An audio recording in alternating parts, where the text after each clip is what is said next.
Yavaş yavaş yerleşin. Tamam abi. Sondan başlayarak da. Salonda sahneye çıktık abi. Geliyor mu sesim? Tamam. Girer girmez sol tarafta. Altıncı salon. Sol tarafta. Sol tarafta altıncı salon.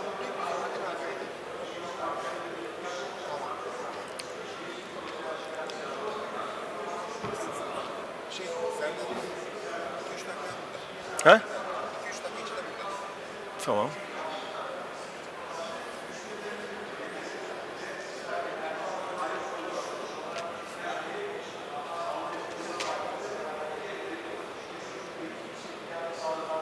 Sizin ofis nerede Ankara'da? Ankara'da Armada'nın orada. Armada mı? Da Vinci ile aynı yer mi? Yok, Da Vinci Armada'nın içinde. İçinde aynen. Biz şeydeyiz. Viyat Avru'dayız. Ha, Arkadaki bloktayız. güzel.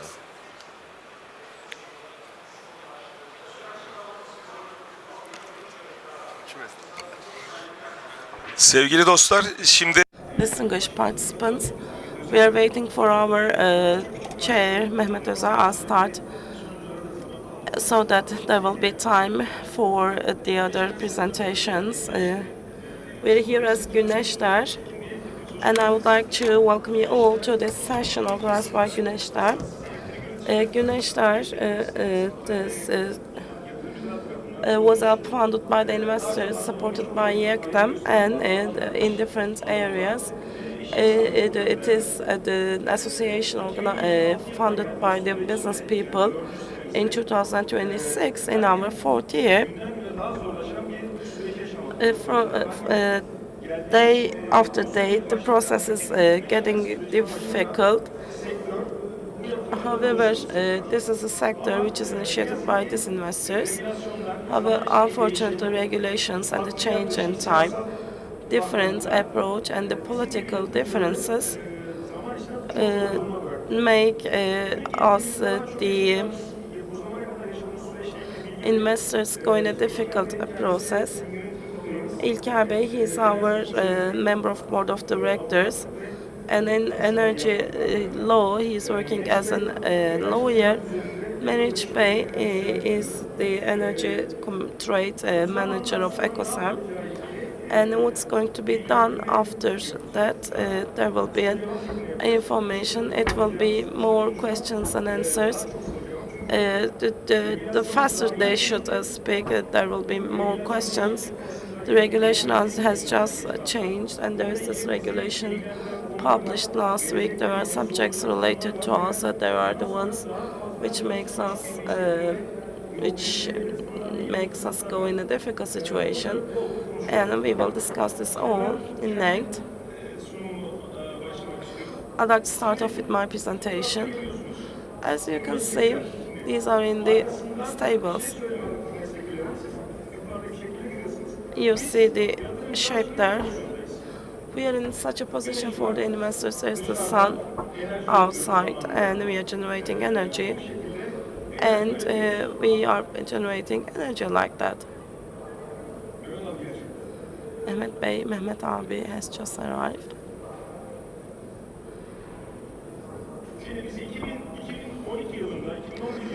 In 2011, we were like that.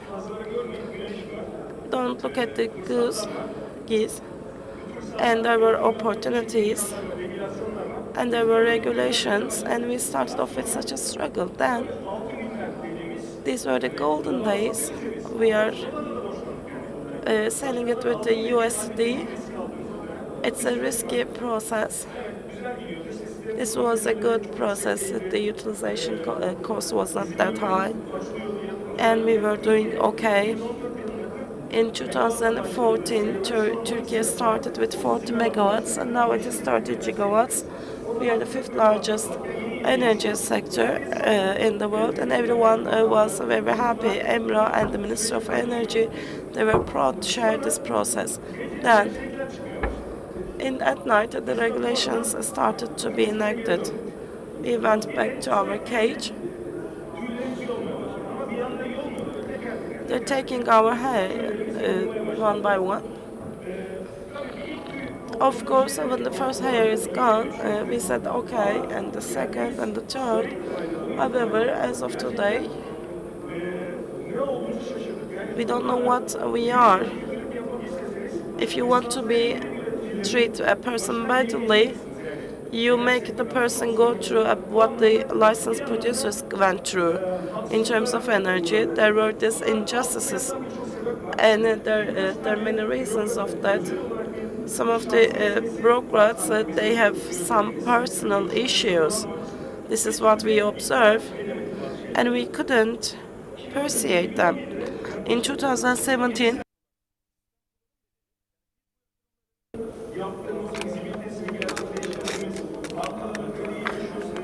it was 0.17%. However, it is 0.8, 0.7 cents. However, now it is 208 cent, Turkish cent, and it is 4.2 cents. Let's say you are an investor,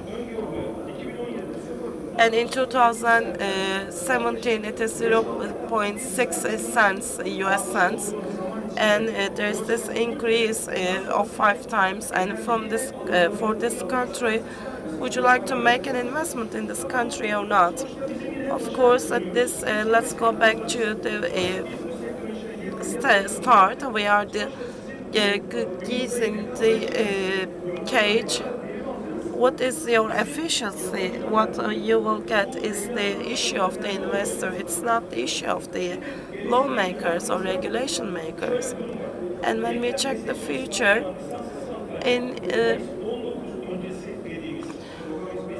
we are the category before May 2019, and there is a 5-1H that we wanted to get an offsetting opportunity for the future.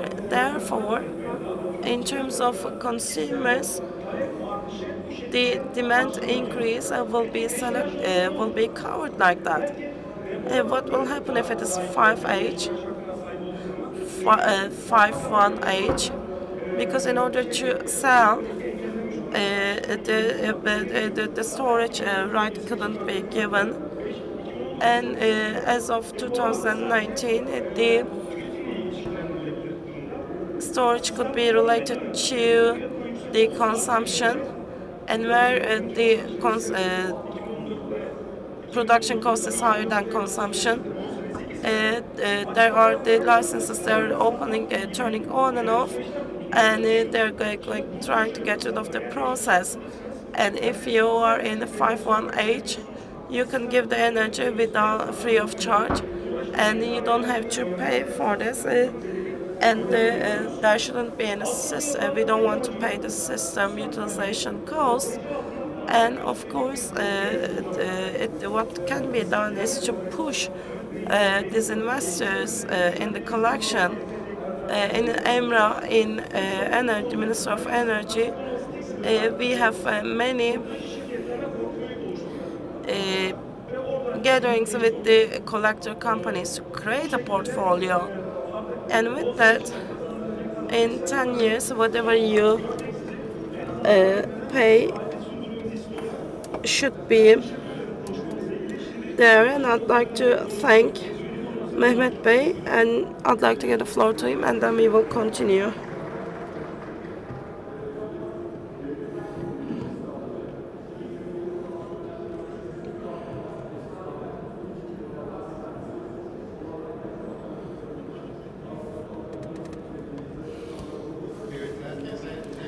I'd like to say good morning to everyone. I'd like to welcome you all.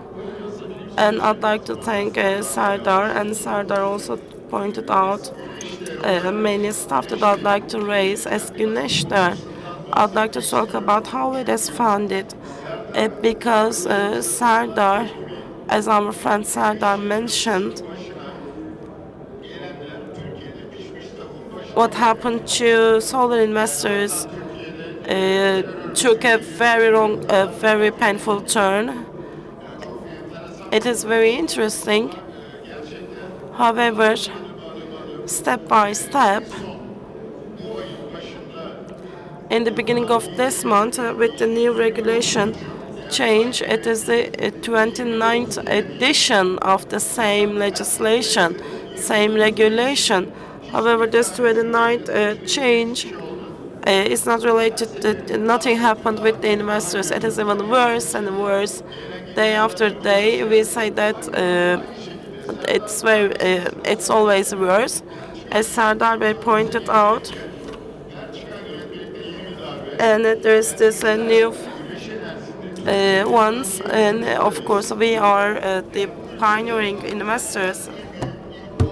And of course, when the first top 10 investors didn't make investment, we took the risk. We got the loan with the dollars, and we gave our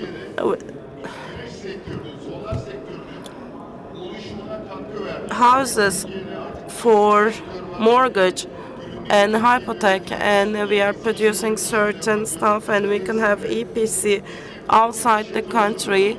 And for the unlicensed ones, of course, there's a huge difference in this regard.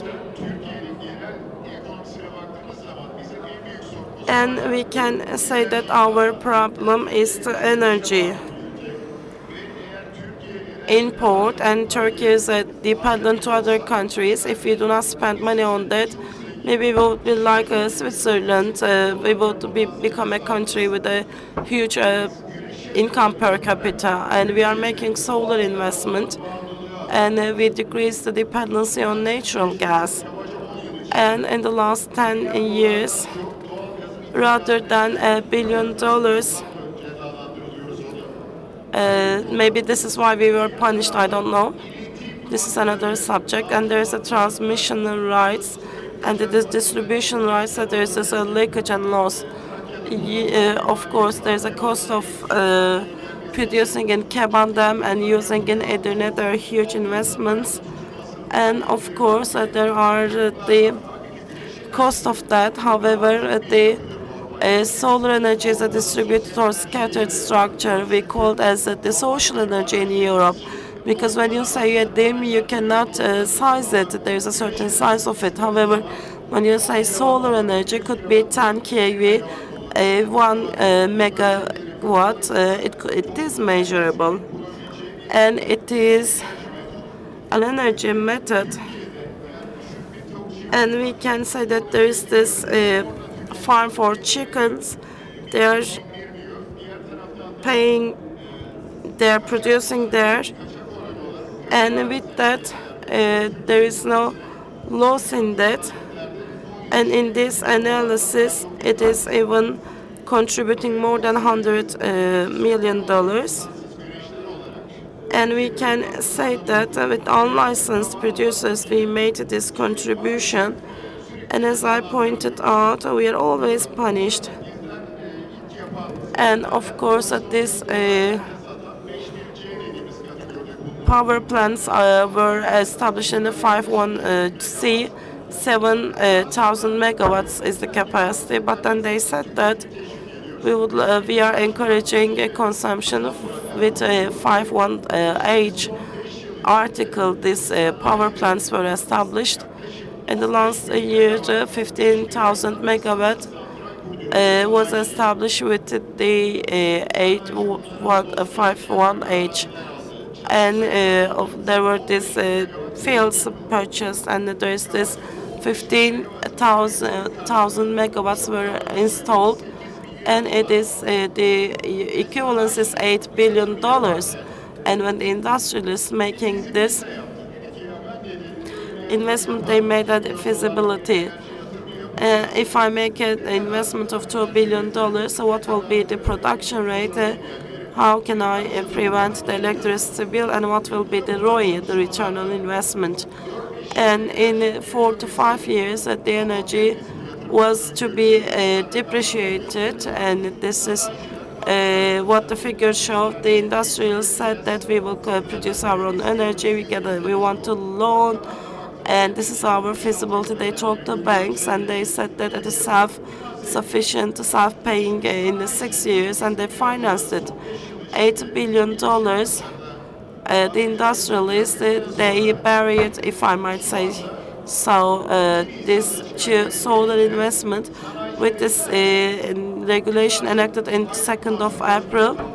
there will not be a offsetting monthly, there will be hourly offsetting. What it means is that it is like a current account. You give everything you produce, and you consume it when you want. However, that will be our offsetting. So you have to consume the energy that you produce at 10 in the morning. You should consume it when you produce it. If you do not consume it, the state is buying it for almost free of charge, or there will be a free of charge. And when you consume at 11, and they will pay it back at you, give it back to you for 15 cents. It's a huge problem for the industrialist. I'm an electricity engineer. I'm a citizen of this country. I'm a person who loves its country. And this energy investments, and I have a problem of understanding that. And we have different foundations in Turkey. And based on these, you cannot see that any other organization is talking only. They're not making any press bulletins. Every association has their ones. They are selling EPC. And as Güneşler, we are representing this in solar workers, and with that we have the workers, and in this regard we need your support. And as I told you, we've been subject to injustices for years, and if we fail to pay this, and if you do not support Güneşler, and if we are in a certain stage, like we are in parts, we will be eaten up, if I must say so. The energy structure, the energy sector is treated in a way that is unprecedented in the world. I made the investments, and if I made this investment in Greece, Spain, Italy, and France, in another country, the commercial equivalent will be 10 times more. And as a result of these wrong things, the energy players in Turkey, they're not making an investment. They have we talk to the bosses and general directors. They say that we are working in Italy for 2 years. The other say that I'm in Spain. The other says that I'm in Romania. So the energy investors in Turkey, they have seen that there is that the investment cannot be made in Turkey. And a company that I know from our sector, from a year ago, they sent me an email. They said that Mehmet Bey, we are working in the Caribbean right now. We are doing good work, profitable work. We left Turkey, and if you wish, you can be a part of this. There are good opportunities in this regard. It is now in a very funny state. Turkey is making the investors, local investors, go outside. There is this war next to us, America and Iran. The fact that they are not, the war is there because they're not hating each other. It's about the energy. Thousands of people lose their lives, and the borders are changing because of the energy. While all this happening, we take out the energy investors, local and national energy investors in our country. Once again, I'd like to touch upon another subject, and I'll leave the floor to our lawyer friend. He's going to talk about the legislation change. And after the last speaker will have the floor, we will have the questions and answers. But I'd like to talk about the AI. AI is coming very fast, and the it is not 1% using the AI when you consider the population of the world. AI is an energy monster. In order for these AI investments to be made, you need the energy, and the energy demand is increasing, and the AI is in such a point that Iran is now defending their country with the missiles. We will be defending ourselves with the investment of AI in the future. This is a vital criteria. And it's not about how many rockets you have, how many missiles you have. It is about the infrastructure of AI. And of course, the countries will position accordingly in the future. In order for Turkey to be part of that, we need the energy, and the energy shouldn't be the black sheep of the country, and they shouldn't be ungrateful, that ungrateful. I hope they'll hear our voices. This is not what the energy is needing. What we need is electricity energy. Thank you very much. I'd like to give the floor to İlker Bey, İlker Türkgüler, lawyer. Thank you so much, dear friends. Can you get my voice? Can I make a free speech?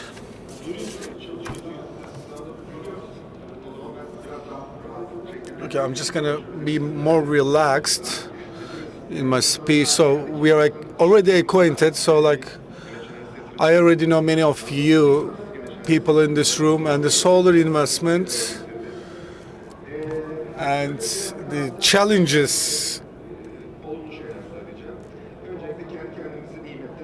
So we, as you know, like we are victimized as solar investors, and so the 5.1 investors, they have a bigger capacity, and they are become more authorized than us. So we have 100 gigawatt capacity for the past 100 years, and storage license for based on the renewable energy resources. They distributed the licenses, and Turkey landed 30 gigawatts just in a night. It's a majestic amount. It could have resolved the need of Turkish energy for more than 30 years, maybe. So the pool is relatively small, and we are unheard. But if we can move in a collaboration, then we will be heard and strengthen the economic value at our hands. How can we do that? So definitely we need to support the projects of the foundation. We shouldn't be only readers or followers.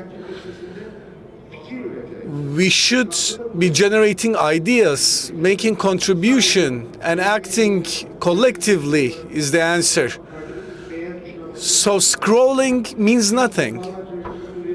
So our board members and also the vice president of the Ministry of Energy, we held meetings, and we have no importance at all in the eyes of these people. And we are very individualistic. And so we need to act more collectively. For instance, in social media, when you share a post,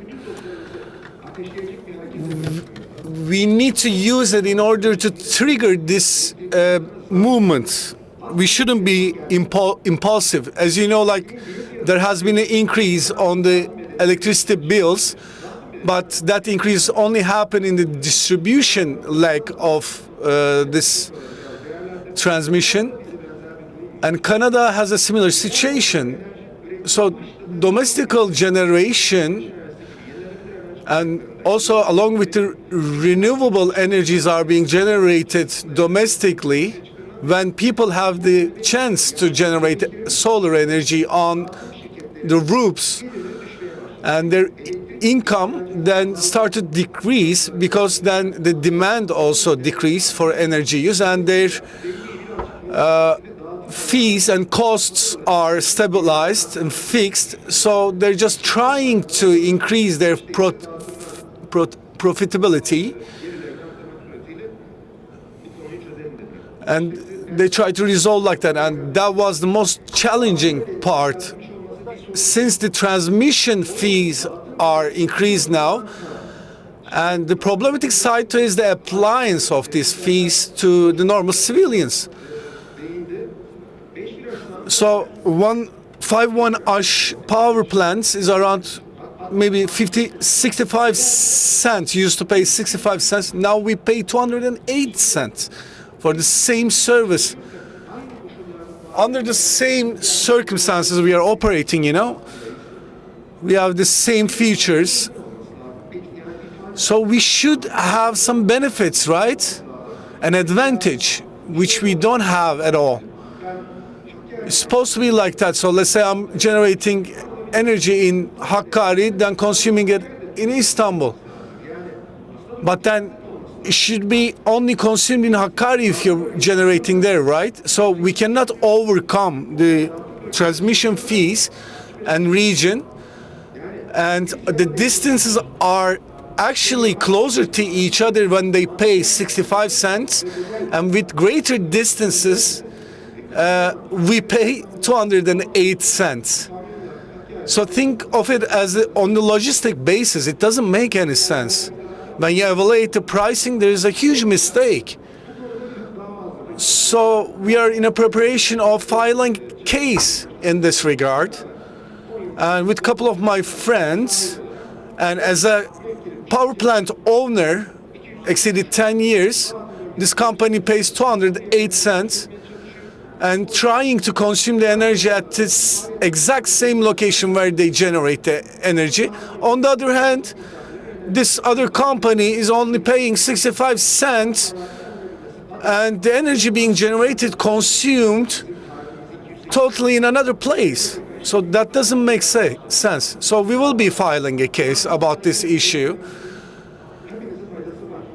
Of course, it's in the benefit of you to act individually, but everyone's gonna get impacted from this case. Don't be a waiter. You should be contributing to this case with your own lawyers, so you can file your own cases. Then you will become more apparent, visible in the eyes of the higher court this way. Please make some effort. We will be preparing this text and we'll be applying to EPDK. I'm talking about the power plants and the story of the unfinished power plants. For those, 4 years ago, we were already embarked on a case process, and so like we all scrutinized what was the reason of causing differences on these transmission rates.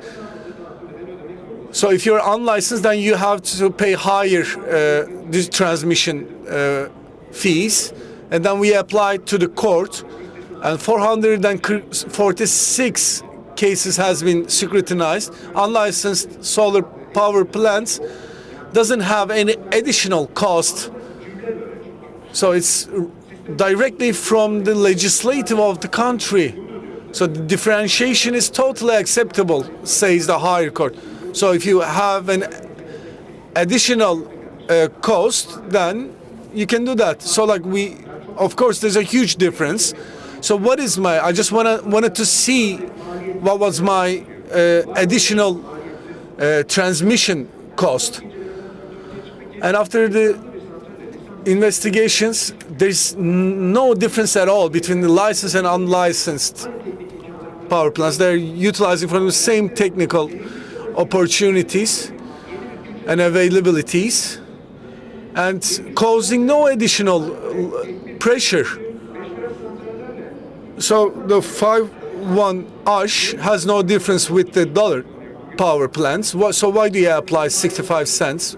Let's say you have a certain amount of costs. So this subject needs to be brought to the agenda, and we should trigger and start a legislative case on this issue. Of course, the higher court is always rejecting, but you cannot conquer a castle on the first try. First, you have to create the sensation. So I'm grateful for my clients, 446 clients, but there are almost around 80 clients. They supported me a great deal, but you should also be contributing to this process individually. At least file a case on a higher court hearing. Make your lawyers do that. I will be sharing the petitions templates with you. I'll provide any support you need, but please make your lawyers. So let's act collectively. I'm not a proxy, I cannot do anything. So you need to make something individually. You have the opportunity now. 208 cents unlicensed history. This is the highest transmission rate now we're facing. So now it should be addressed one more time and evaluated. So I want to keep it brief. So these are my final words. So regarding the final alterations on the regulations, let's go over your questions, because I don't monologue is not very meaningful. So I will be expecting your questions the break time. Thank you so much for listening to me.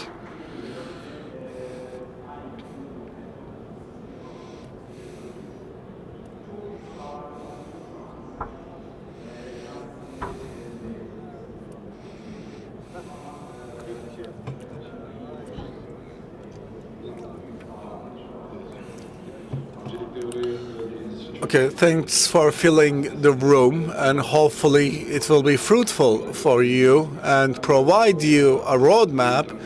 So these unlicensed power plants, which YEKTAM duration is terminated, is my subject.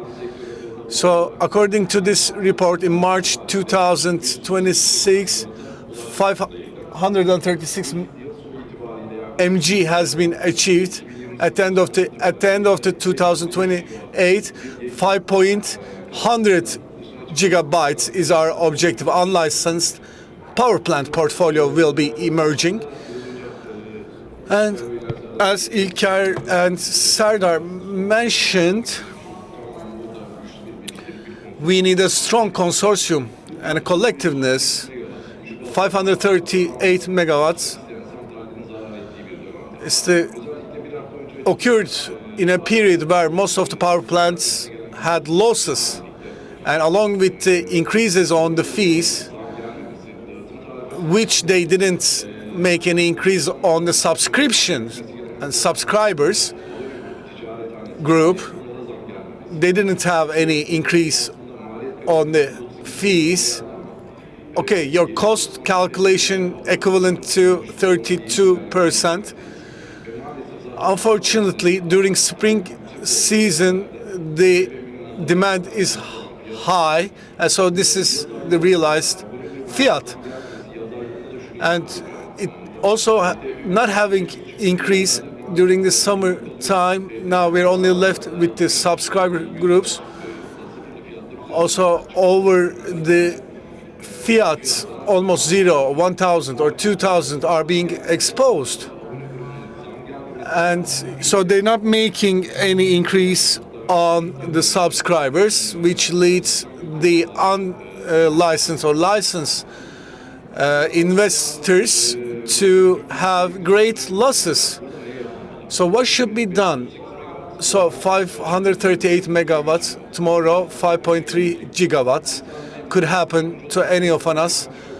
So we shouldn't be evaluated on the basis of the unlicensed investments, because unlicensed power plants and this regulation could also subject to the licensed investors in the near future. So what should unlicensed investors do in this case? So for this, the transmission is rates is 208, and for licensed one is 30 cents, and for 5.1 ash it's 60 cents. So let's start with of course the transmission rates and amounts are reduced by 85%. After the acquisition of the license, what happens? Unlicensed investors consider the distributor company as a single company, and it's a great dimension and great instruments to it. So as soon as they acquire the license, the energy generated in their own accounts could be transmitted or sold to any of other companies. And also there are diversified financial instruments available, daily payment, installment payments, or valued, and some conditions where you can acquire extra income. But as I said, a manufacturer, a generator receives their payment in March, on the 6th day of March, but unlicensed can receive on a daily basis or an installment basis. And also, so of course, the interest rates are around 40%, and we are trying to embed this stoppage. But of course, we face some intermittence when doing so, and also the debt interest ratio is increasing, and this is totally operatable in the unlicensed power plants. Like 208 cents of a cost will hinder the generation and manufacturing a lot.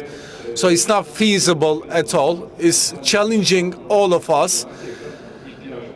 And we need to be waiting for the demand of these currently active operating plants. But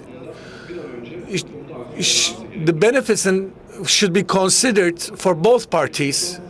So unlicensed power plants, as I mentioned before, this is a roadmap.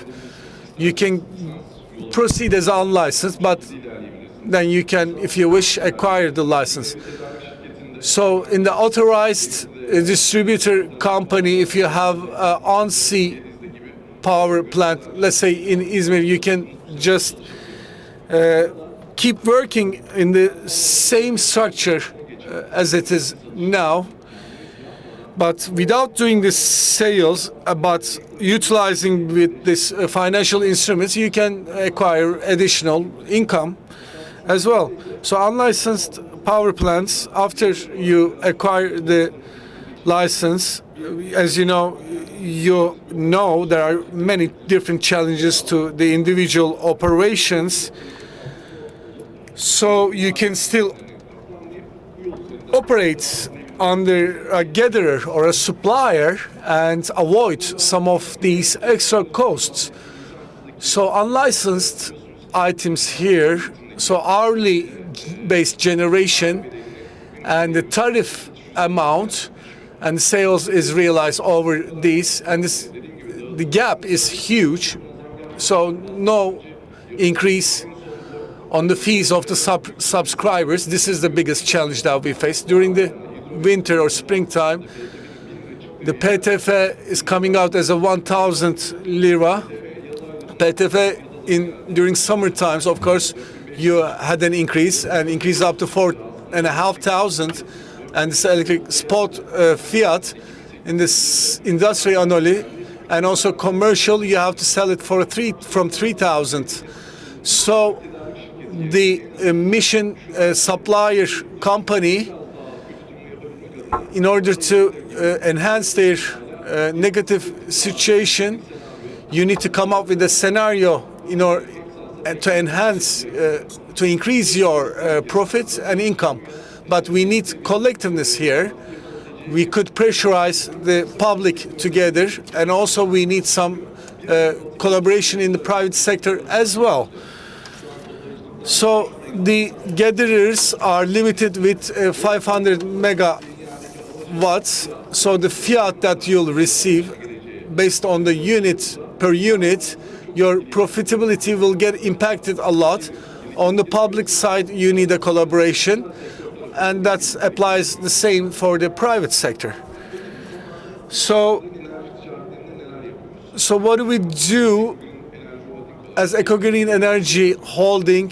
We have a variety of power plants, and we are just scrutinizing the market structure, conjecture, so we can do some installment, also prepayment.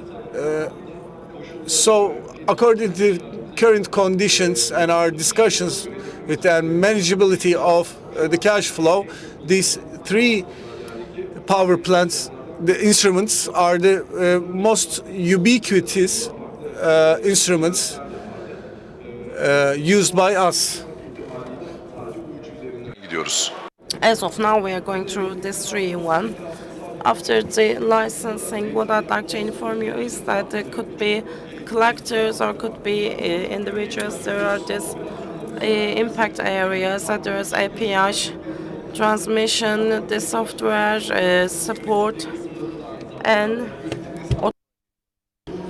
there is this management. The collectors are there. They have to assume all this responsibility.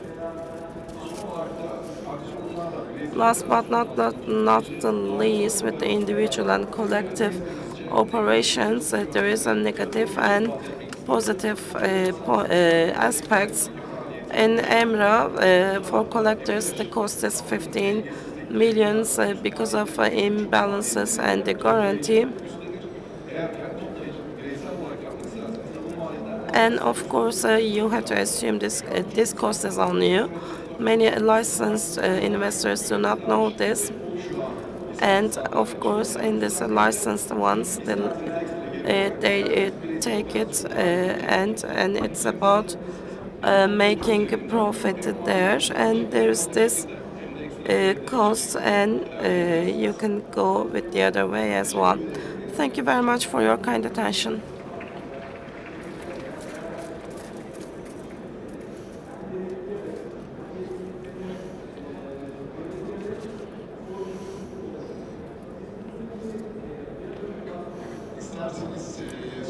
If we can continue with questions and answers session. You know our friends. My name is Mehmet Özer, Sadurekis, İlker Türküler, Meriç Bey.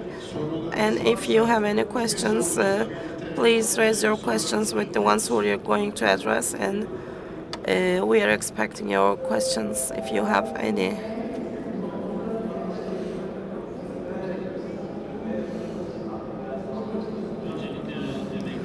First and foremost, thank you very much for your efforts. I'd like to ask my question to İlker Bey. This is central power plants over 10 years of age. We just closed the power plant. Is there any liability of that with closing down, as it's unlicensed activity? Regarding the license, that they have to notify it, and for us, for the unlicensed ones, there is no problem that it could be managed by you momentarily, instantly. There is no liability, legal liability, and there is no legal liability in this regard in the legislation if you close down. And the fact that you do not stop or close will be financially against you, and no one will expect that from you.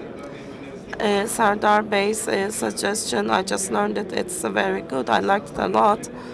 And as unlicensed ones, when EEC'de, I'm sorry, the electricity income does not surpass the consumption. It's good for, it will be facilitating the system, and the resources will be kept as well, and there will be huge contribution.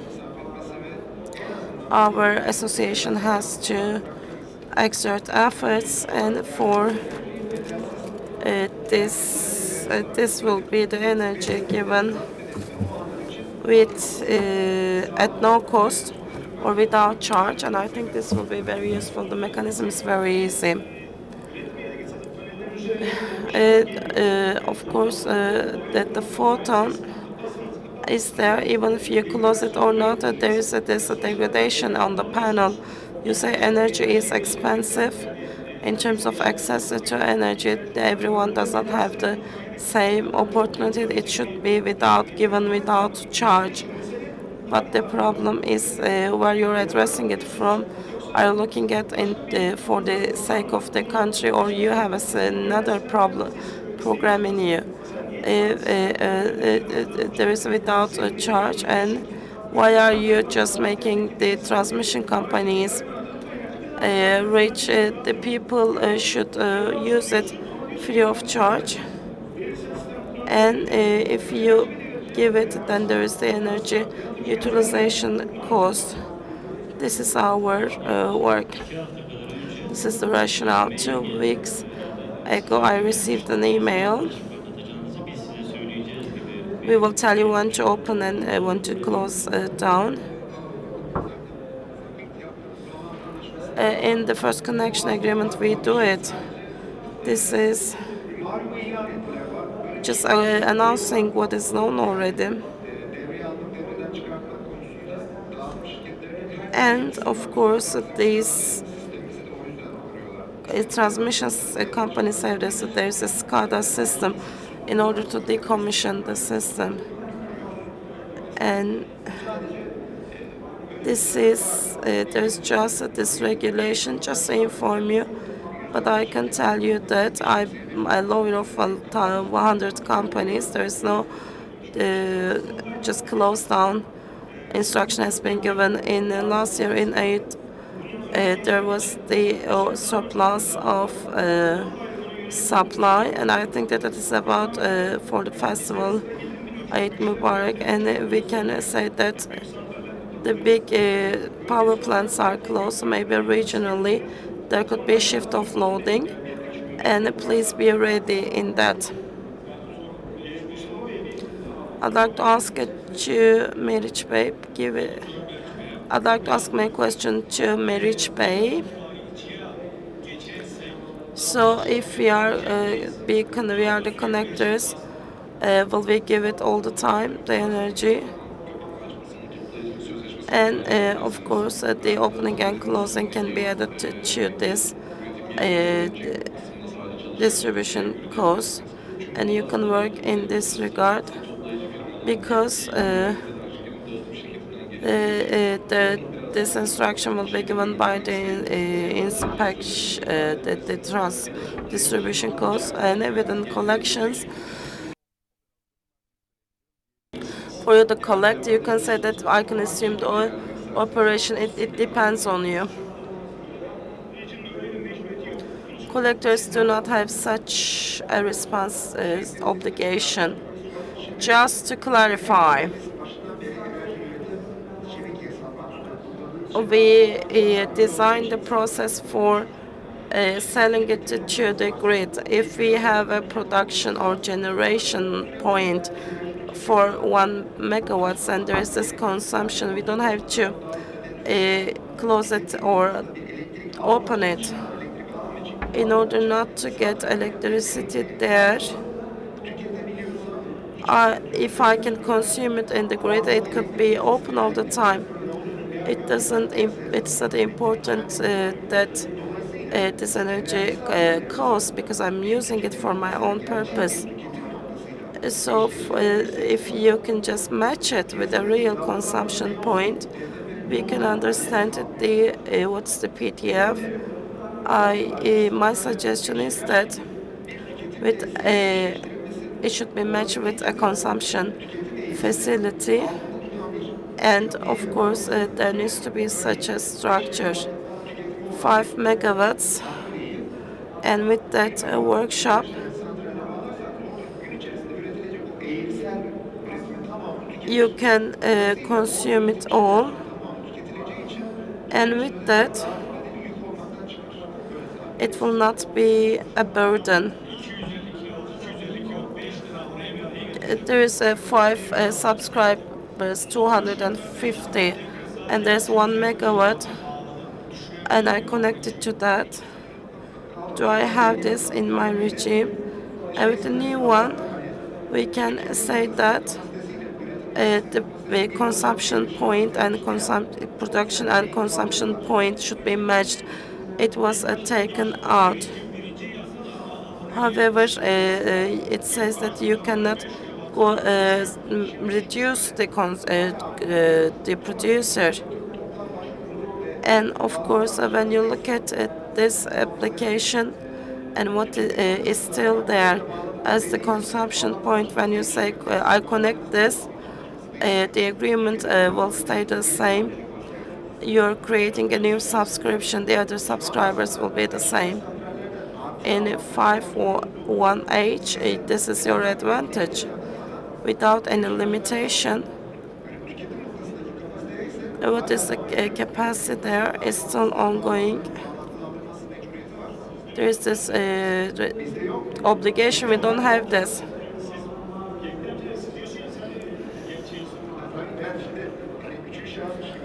I'm talking about from the third person's perspective.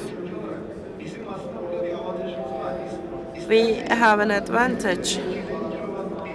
We can have 200. We can connect 1 megawatt of workshop to 250 kilowatt. If there is this rolling workshop, the installed power is very low. It could be a transformer of 250 kV. And there's this connection.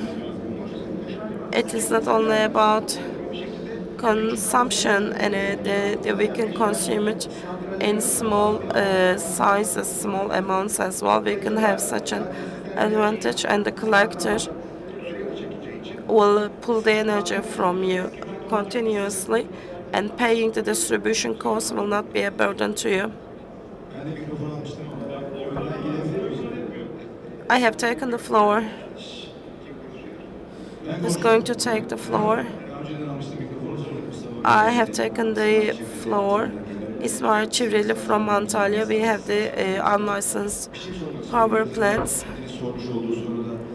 And in question, the turning on and off the power plants will not be a legal problem. What I hear from people around me say that maybe they can consume it with producing something added value within that power plant. What do you think? You can establish a farm, for example, could be that. So such things, and doing that can we do it with the permissions? There is this internal installation project. And this company, distribution company, sees that you're consuming that energy for other purposes. That will be a problem, because in terms of the energy consumption, there is no subscription of energy. What we couldn't do is that, and we worked on that, there needs to be a subscription. Maybe that could be a subscription to a place in the power plant, and even there, I couldn't consume the energy that I produce, because they do not let you be a subscriber. So maybe in internal installation, when the energy is closed down, there is a different consumption. And there needs to be new cabling, new installation. And if they see that, there could be a problem. And I cannot say that I recommend this. We need to make a research about that before deciding. if there is a change in the project. They do not let us become a consumer subscription. We cannot make any subscription there.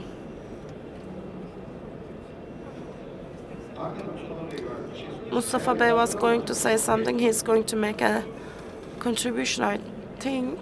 Please give. And the roof, solar power plants is different. Solar power plants is different. It could be in the. We have a very limited time. My name is Mustafa Yılmaz. I'm working with İlker Bey. I'd like to make a contribution to the question. At certain stages, there are disclosing down instructions. The deal is that in the balancing market, it is related, or in the licensed producers say that they could give discharging instruction. However, for the ones for compromising, we can say that they could say close down. And for our power plants within that, what they do is against this. This could be the case. And I don't think that this is very highly likely. And there is a trade court regarding the compromised market for the energy they couldn't produce, that they had to pay for that energy. And we can say that I don't think it will be the case de facto. But the only reason that what we go through is that licensed production should be the same with consumption. Unfortunately, for the roof solar power plants, there is this production at a different place, consumption at a different place, and the state provided that, and of course they are punishing us who made investment. This is the case. This is the deal. Thank you very much. Our time is up, and thank you very much.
Ah, okay. Okay, good.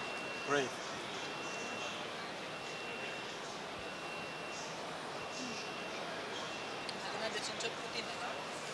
Nu. Încep cu mine? Da? Ok.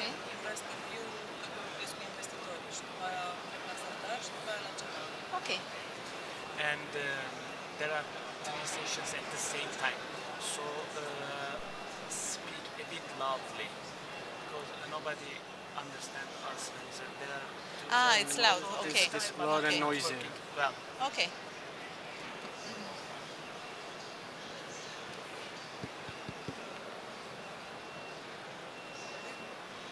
Ready?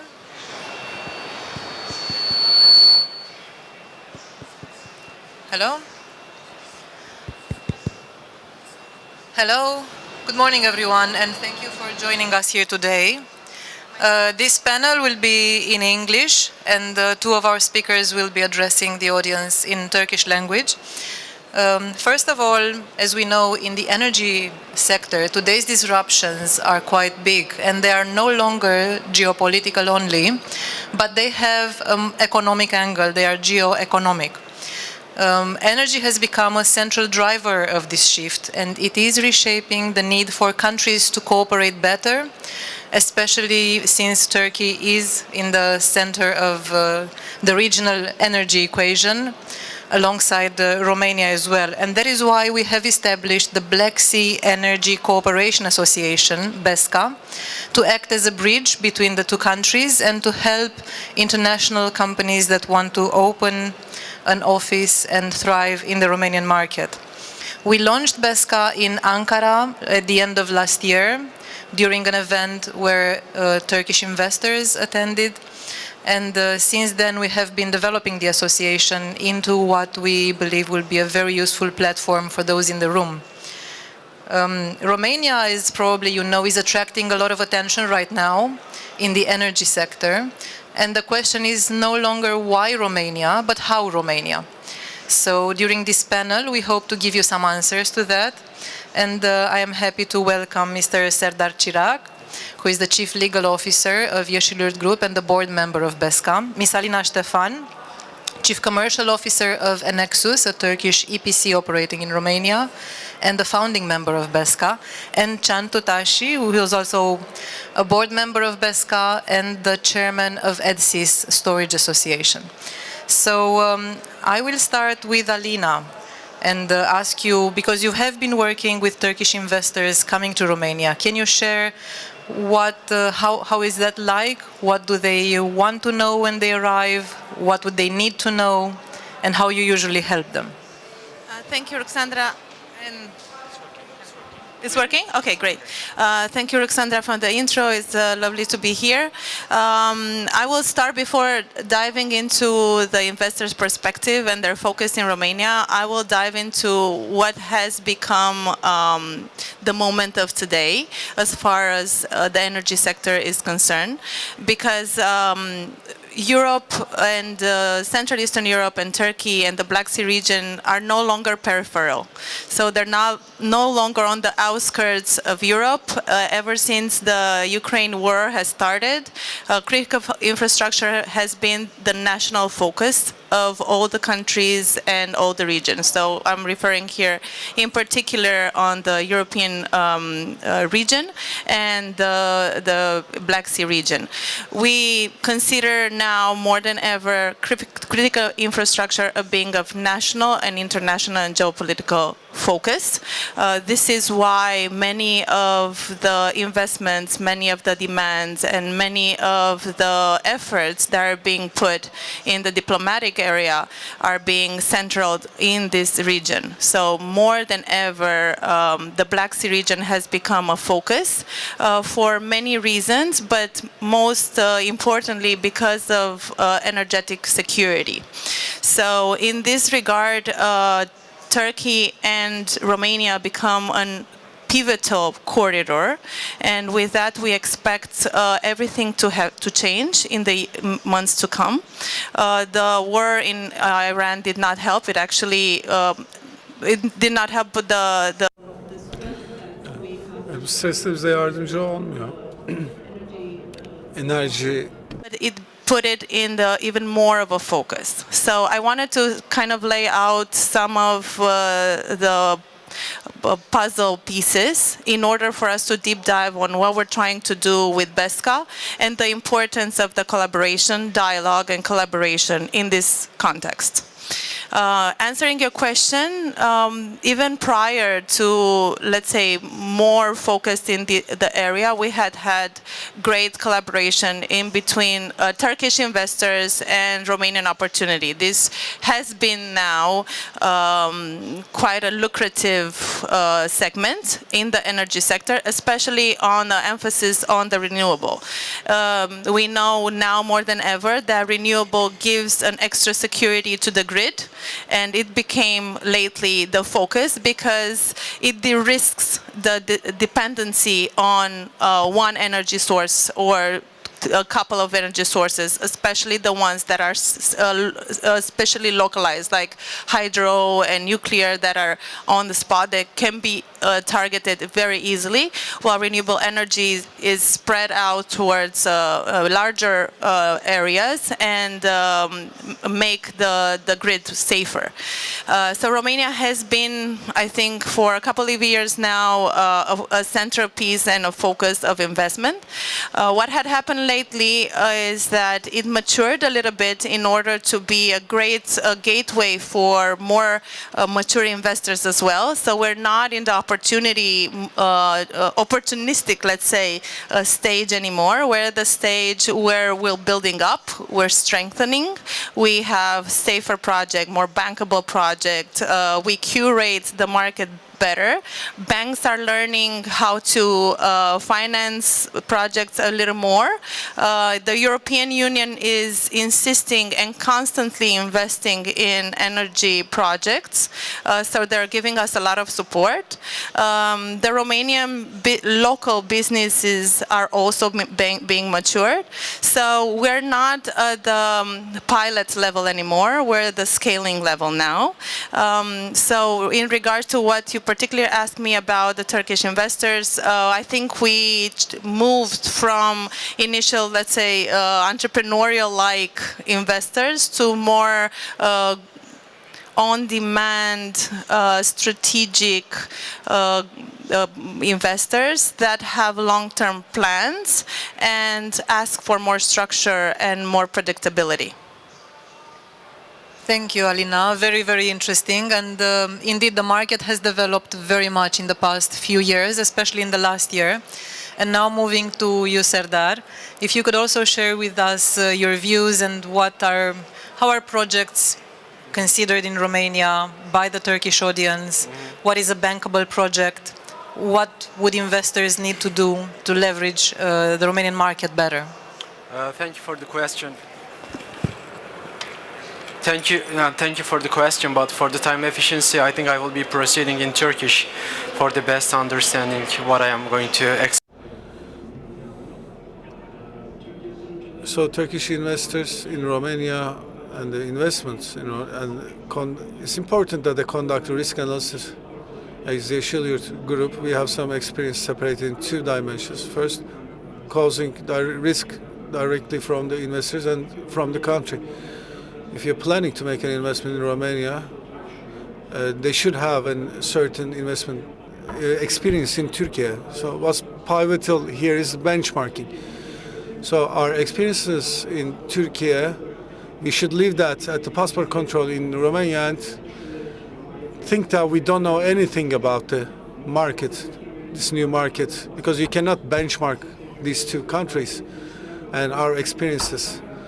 Otherwise, new risks will emerge, and in the upcoming times and the processes will mistake us. So just leave all of your experiences at the passport control in Romania, and with a serious legislative team and finance team, we should be analyzing Romanian market and opportunities. In the energy pool, we have many ATRs, and we should be cautious, so we should be analyzing the teams. And with the correct teams, proper teams, we should be taking the projects at hand. So all these in-call letters, one of the major risks is supporting enhancement risks, starting from a couple of thousand euros per megawatt, then it could increase up to 50,000 euros. So we should be super cautious about this. And private to the projects, we should be about the bureaucracy. The documents needs to be ready for the projects, because the fields are the agricultural fields where the projects gonna be assembled. So the superficial agreement, the rent agreements, should be correct. They should be confirmed. When you selected the land, it's half of the job is done basically. And another research is the transferred conditions of the companies to be transferred to Turkish investors. Some of these, their history goes back to millennia, 2000s, and the shareholders and the distribution of the shares need to be analyzed if we are to acquire this company, because this SPV is collected only one objective for the realization of the projects, and that proving that the owner is having the 100% of the shares of the company and ownership. So the permits in Romania, grid agreements and connection agreements, construction agreements, agricultural agreements, defense industry agreements, we should be aware of all of these types of permits. And according to the volume of each project, there's a certain duration for completion. And the duration of the permits, we need to be aware of the termination timelines of these permits. Should be super cautious. After completion of these items, we are all businessmen and investors, both legislative and financially. We could minimize our risk. So Romania is providing us 3 separate projects. It's fast, quick, cheap, and good, high quality. But we can only select 2. If you have a quick and cheap project, you could be sure that it's not going to turn out well. So it's, let's say, 8 karat gold, and the fiat difference between 16 karat goals, so the middle hardship level, and so for the don't expect any quick results from the quick and cheap projects. So in the upcoming processes or administrative processes, there's a great chance that you will face complications and some challenges. So, and there's a cost to each of these projects as well. And at the financial point, equity, not viable projects, and our common point is the banks. So the due diligence reports and technical reports and analysis reports are going to be scrutinized by the banks as well. So from our own experience, let's say a bank is confirmed that it's gonna fund your project, then you can be happy. It shows that you minimize your risk, and you found a bank who will become a shareholder of your risk.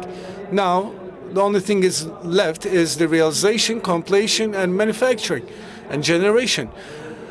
So at the price point, manufacturing point, capacity point, banks and administrative point in Romania, they will be conducted their own analysis, and if they are funding you 50% or 35%, 40%, then it shows that your projects are bankable and credible. So in Romania, banks works on euro or Romania lei with their loans. So Romanian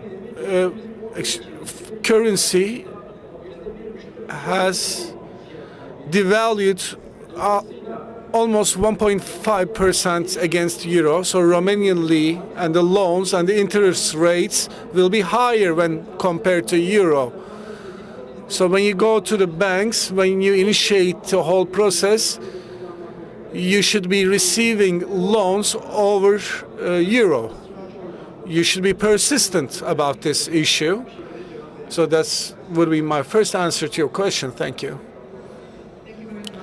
Very comprehensive overview, and I believe it will be helpful for anyone in the audience to have it. Now moving on to Can. In terms of storage, Romania has now over 8 gigawatts of solar capacity installed or under construction. We have a battery storage pipeline among the largest in Europe, and a regulatory framework which is aligned with EU directives.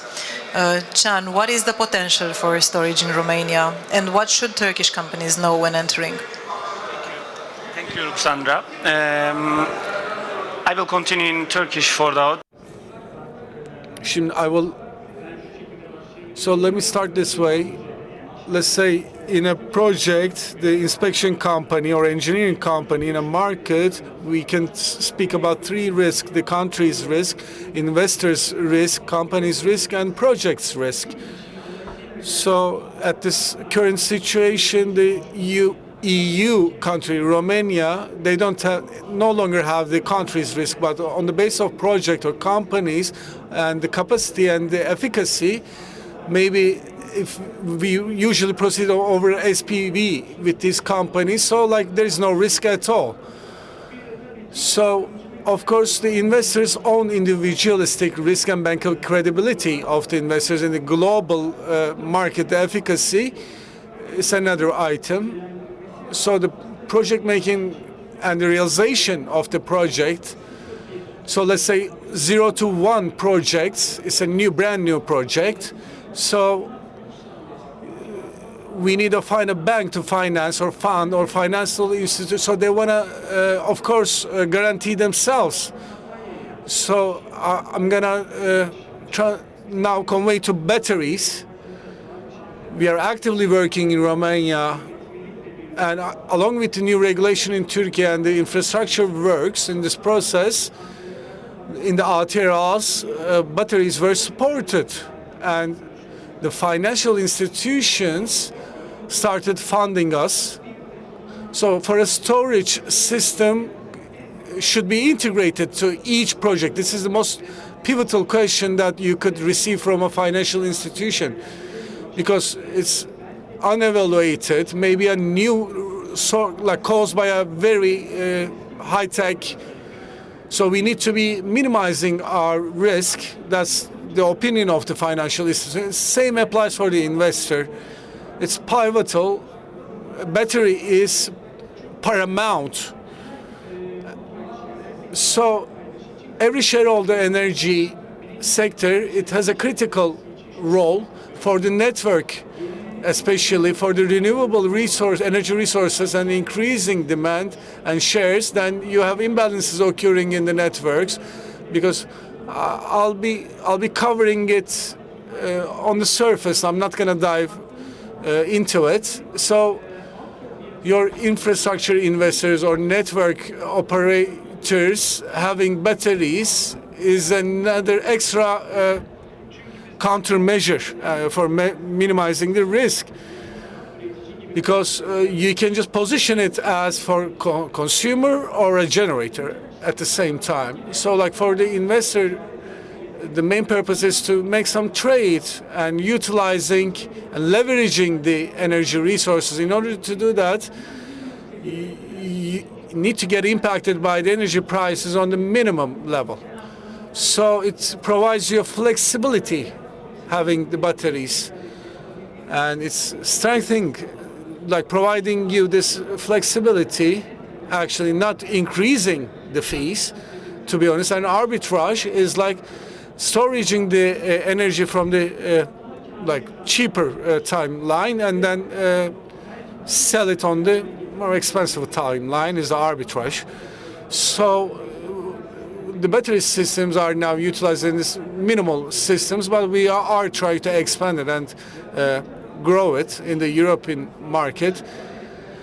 So it's positioned well, and like it's very clear that they are now working to integrate the batteries into their own projects, and from the perspective of the financial institutions and also the investors, RTRs, they're using some small-sized batteries. So this is enabling the predictability.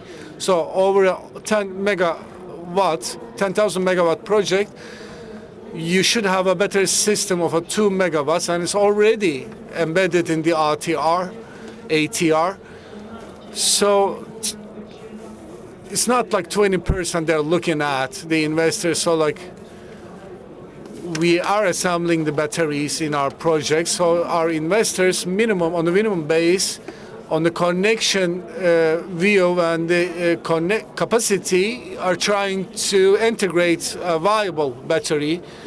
And regarding the financial institutions, battery is also important because they're shareholders, they're partners, and like as on the ratio, they're the loan givers, they're the owner of the money. So on a serious level, there are partners, and they should be protecting themselves before us.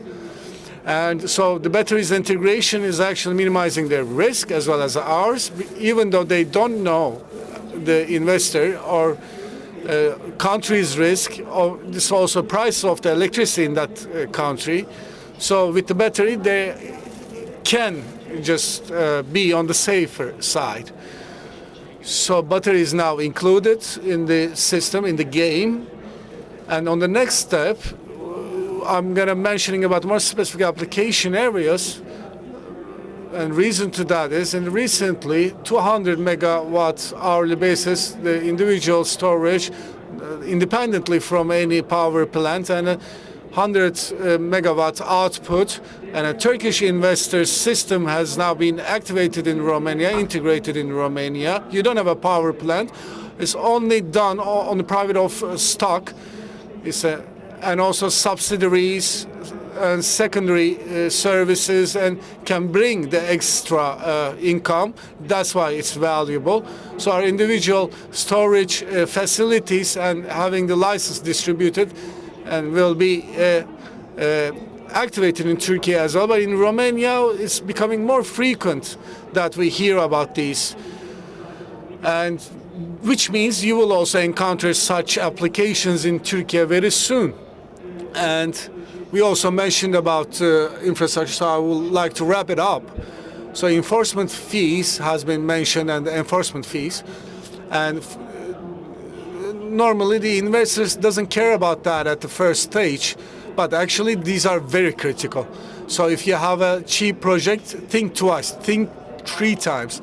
So in a situation like that, in order to not have any risks, or we already have examples facing these problems already, and the capacity in your current network, they're basically sometimes using 4 times higher capacity, needed capacity of a battery is used, leading an extra cost and losses. So in order to not get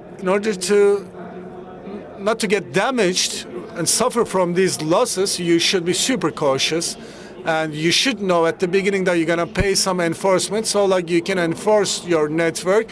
Also, instead of the paying for the infrastructure, then you can outsource it from the storage and the battery. So this is one of the critical roles of the battery. And on the second leg, we will be mentioning about some other issues that Ms. Alexandra will direct us. Thank you.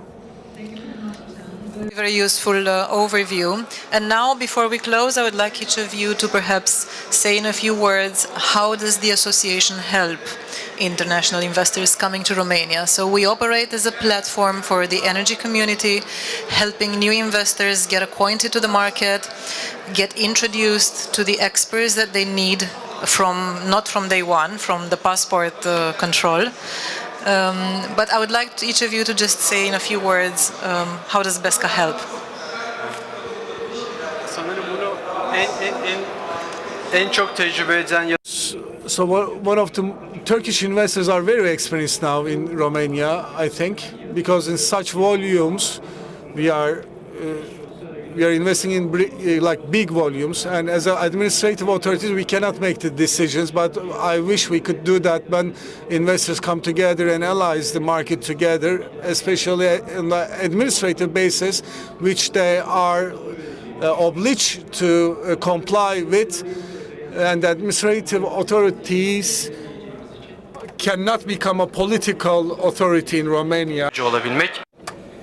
So at this stage, for the market maker law, you need to have a certain volume so that we could make procedures on our sake. And of course, it's not easy in short and medium term.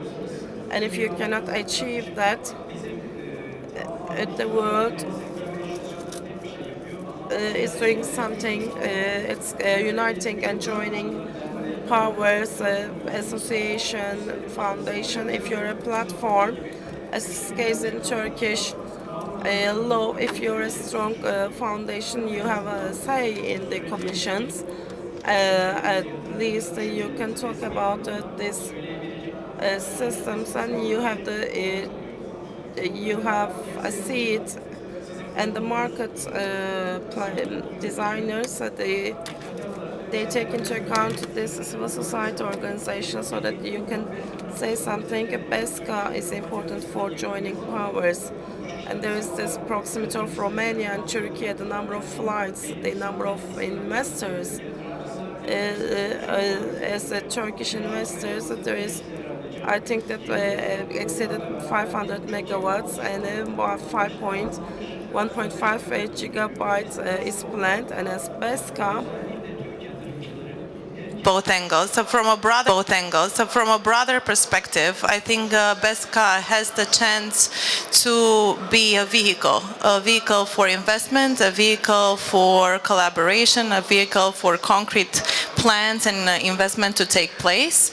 I think it's also a roundtable, so the investors that look to get into the not only Romanian market but the European Union and want to expand, they can have a partner.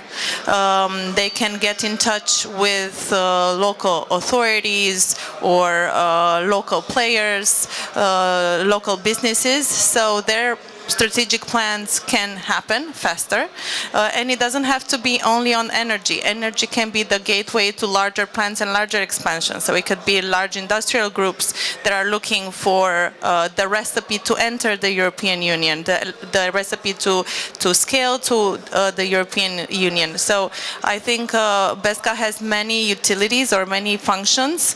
The focus will stay on the energy because this is where our great connections are. So that's one way. The second thing is what I mentioned prior, is the energy security.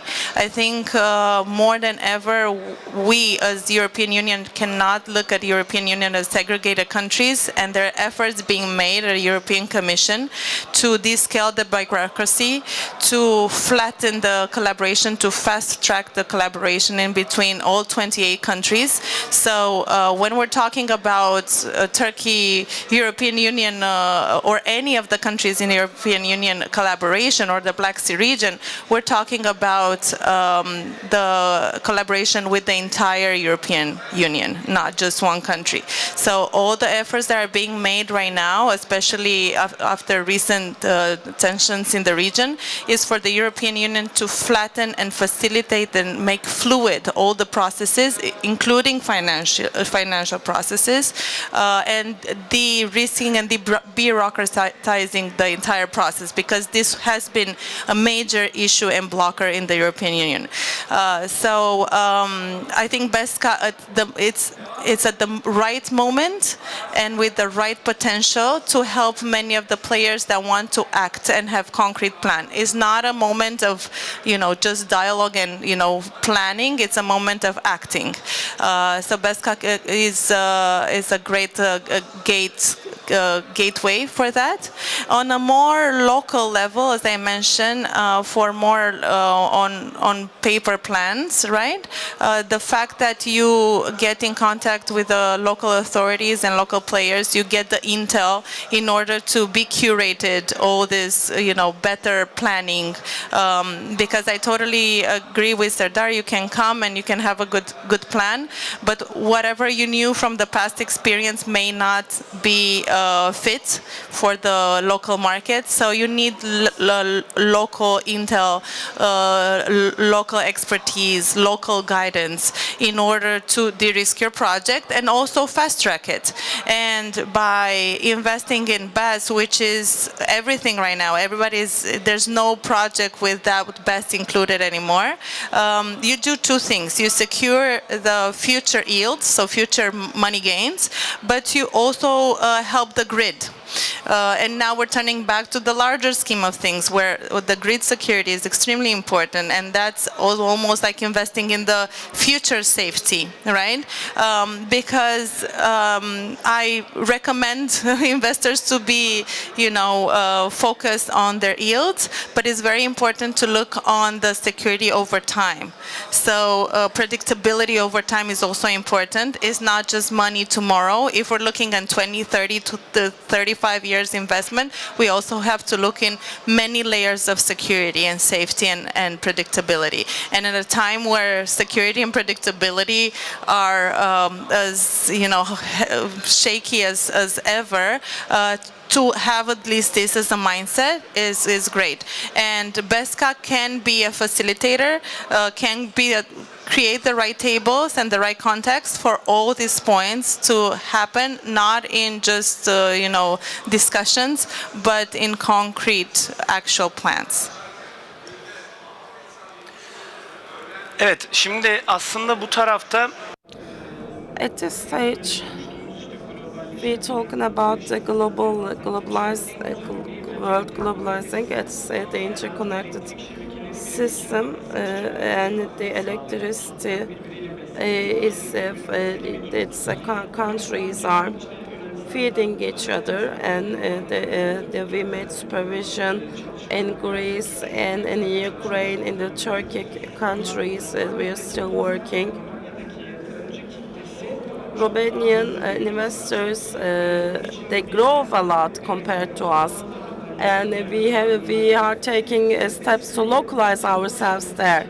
BESCA has can be divided into two subjects. So, of course, we are acting with the joint points. The investor says, "How did you do it? How are you working there?" And this is a verbal structure, and with BESCA that turned into a guideline. And we can have this pool of information.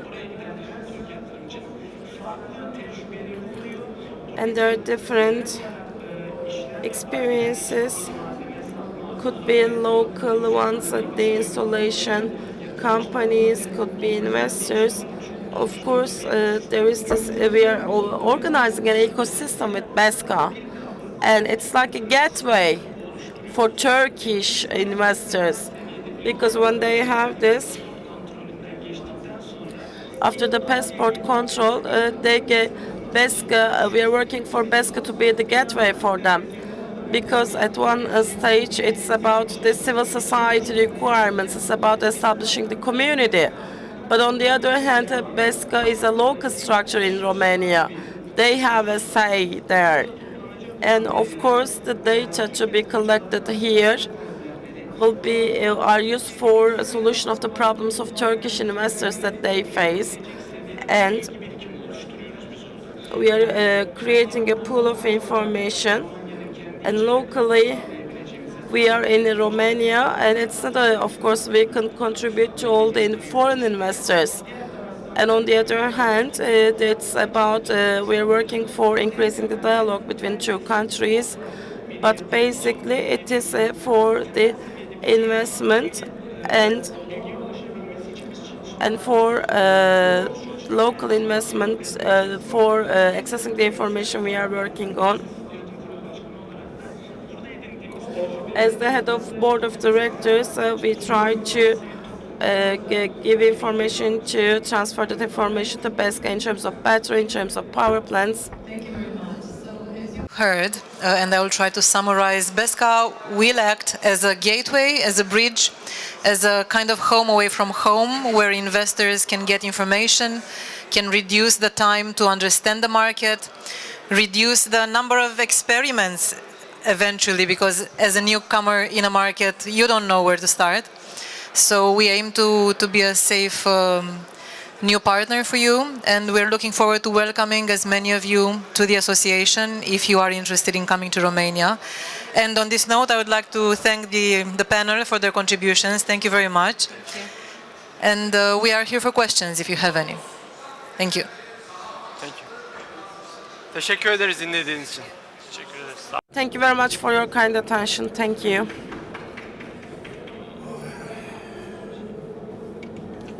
Bir şey-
Welcome.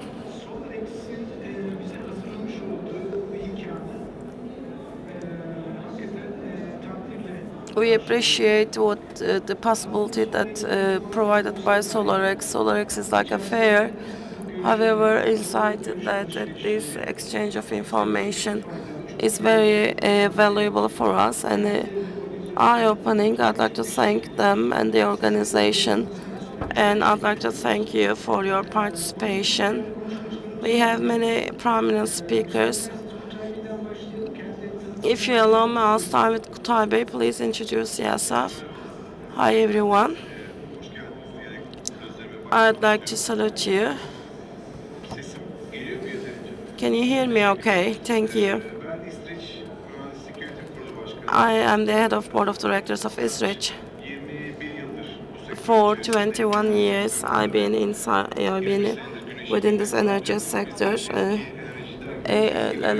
We started with the hydropower plants, and then we evolved into wind, and then we evolved into the solar. Our main work is the engineering of employers. In Günder, for 8 years, I was the head of board of directors. And this year, Mehmet Bey, I handed over this duty to, we give it back to Mehmet Bey, this task, and I hope that this will be a nice session. Hi, can you hear me okay?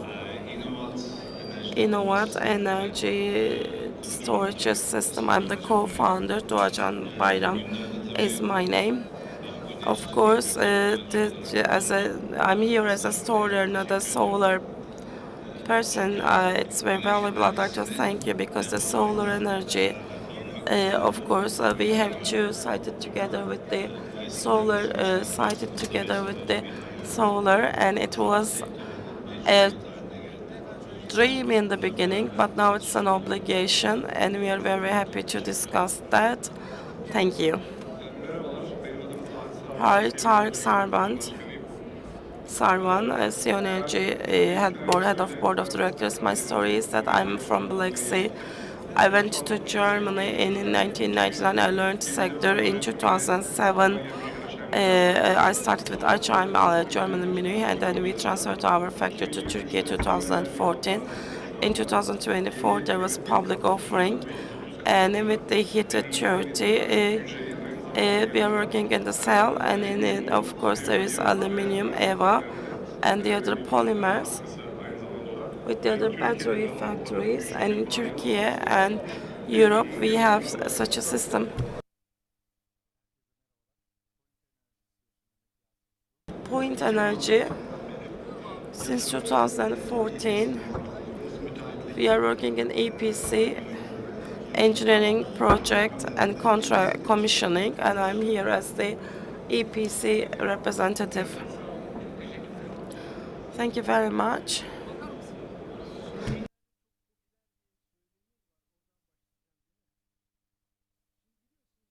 I'd like to start off something very well. In Turkish, we say, hi, how are you? And then we say, thank you, I'm good. And then the question is asked, how the business going? And I'm very bored of giving a lying answer to it. I would rather not to answer, but 10 days ago, Arda Yalı in LinkedIn wrote a good article.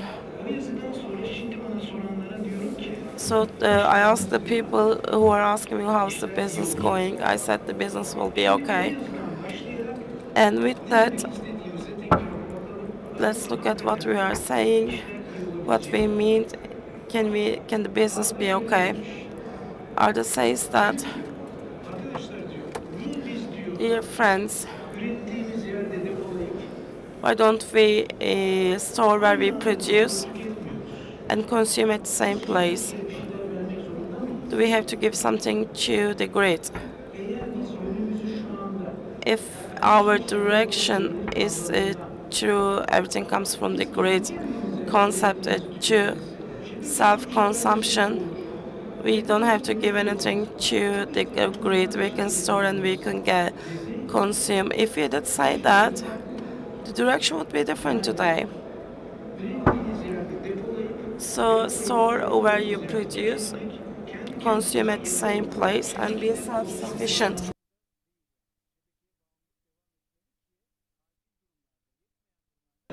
Like this way. And we can see that another says that if we leave it to people, these people may fail to do that. They may not have enough money, and there is a finance problem in Turkey. And with the $15,000, there could be a roof at the household or the commercial places. They're not, people are not very willing to do that. We have the problem of exchange rate, and this is an enemy of the photovoltaic sector. If you care it, it's the enemy of many sectors actually. And as that is the case, can we give it to the safe hands? There should be such people. It's about the license. It should be like something like licensed producers. For example, they have the authority to have rooftop solar, and if they are able to persuade the house owners, this could be the case, and the ROI and the consent and the profit of the household owner and the exchange rate, there should be paid back, and there shouldn't be any distribution company in the middle, intermediary, so that this could happen. I 100% agree with him. We discussed this, and I said that if you allow me, I'll share this opinion of yours. I want to talk about it. He said, okay, that's why we are here, and we will look at this idea with the experts. And of course, I'd like to get the first floor to Kutay Bey. Why? If that is the case, what we can do, it's a dream. In terms of the maths, will that be concrete? Can we do that?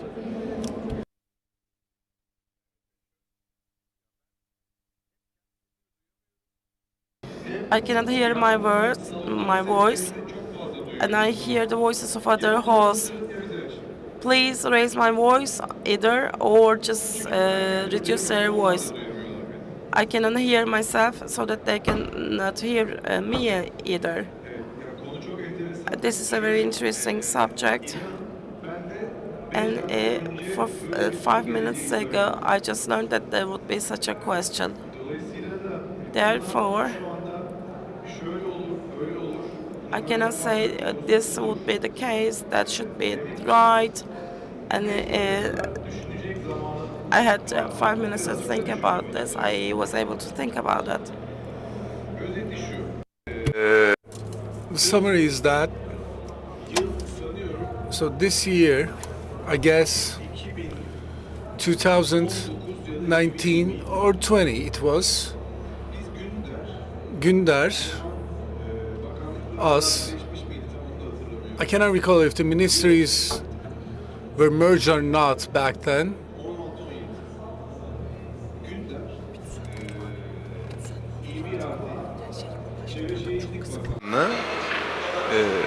Ve bir kurum daha vardı, gene yabancı bir kurum. Dörtlü bir.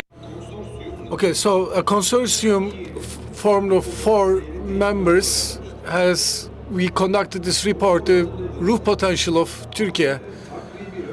And following that, in Turkey, of course, not every roof is open to construction or constructed according to the necessary permits. So only households, commercial buildings, private to those, independently from the industrial sites, roughly 35 or 50 gigawatts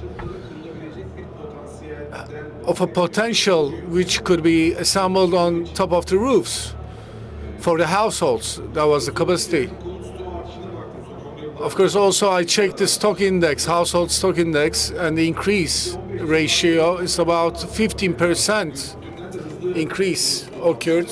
It's rapidly increasing. Now it's over 60. It's obvious that we cannot do all, but if we add the industry for the household, 1722, for commercial buildings, 1518, and then industries, 2025. Actually, this is a subtotal, almost 40s or 50s. And here, this could be done. I seriously believe that, under the controlship of the government and state, where people can feel safe and relaxed.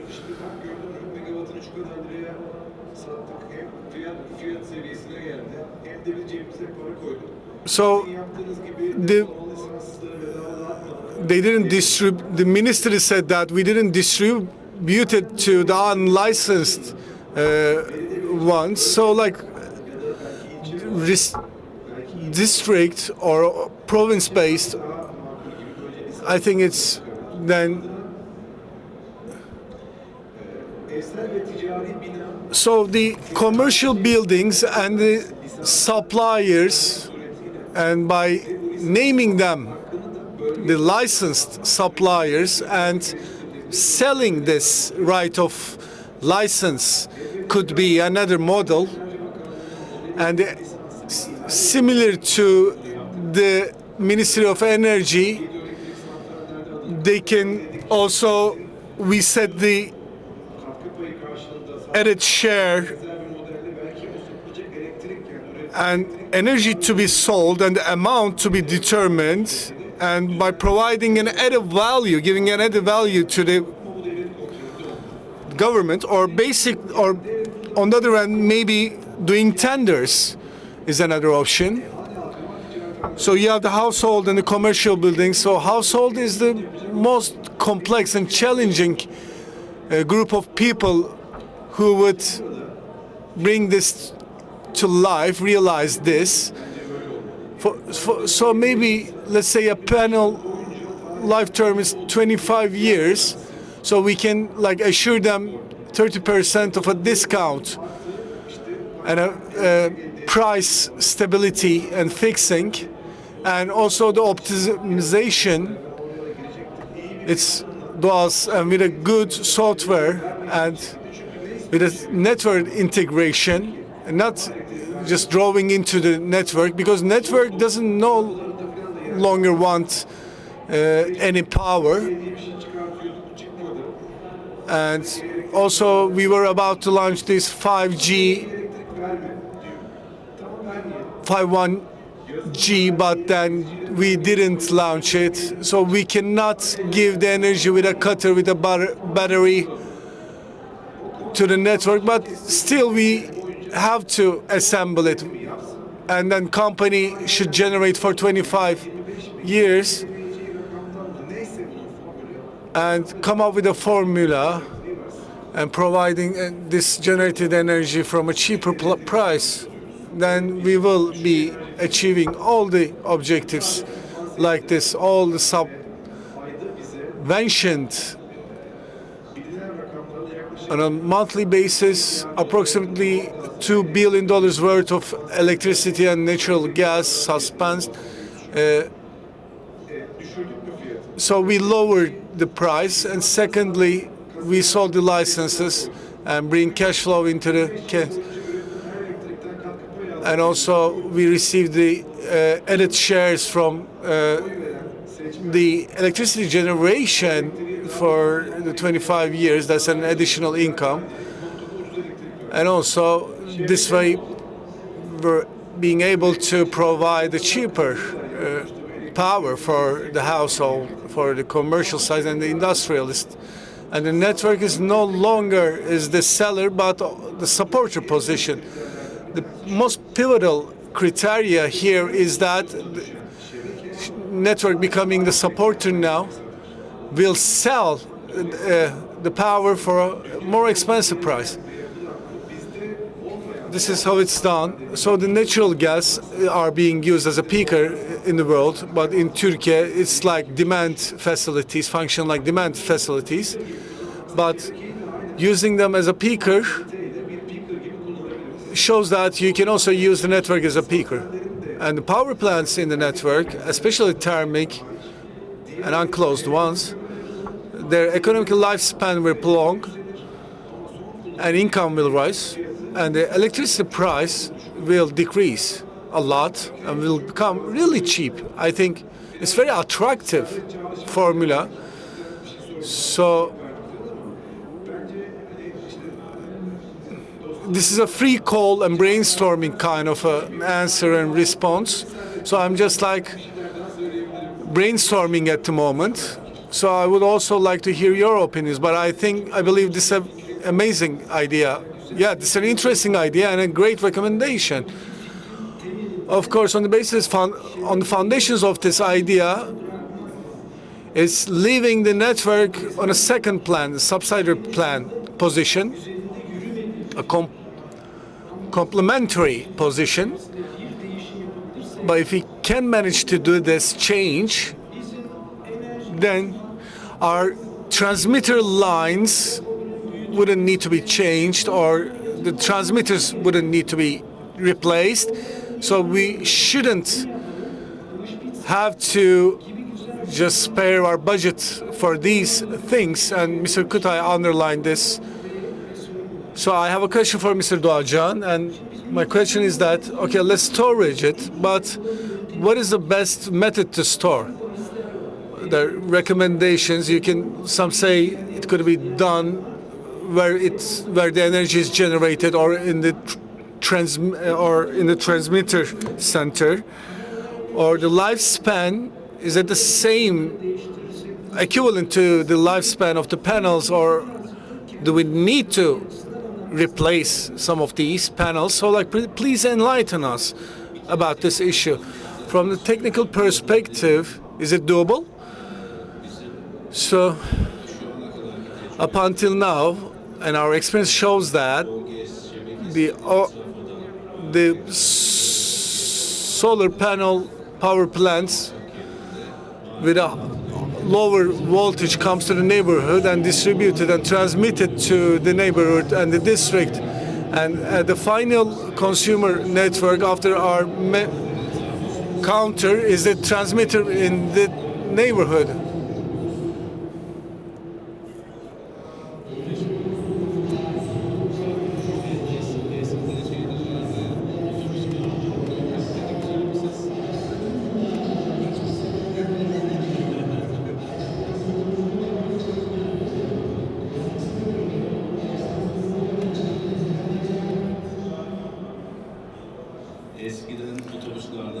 We had the bus hangars, these announced also similar to that. So is it physically doable? Yes. So and our method, our approach, so we have a counter, and before the counter, behind the meter. So after the meter, we are now part of a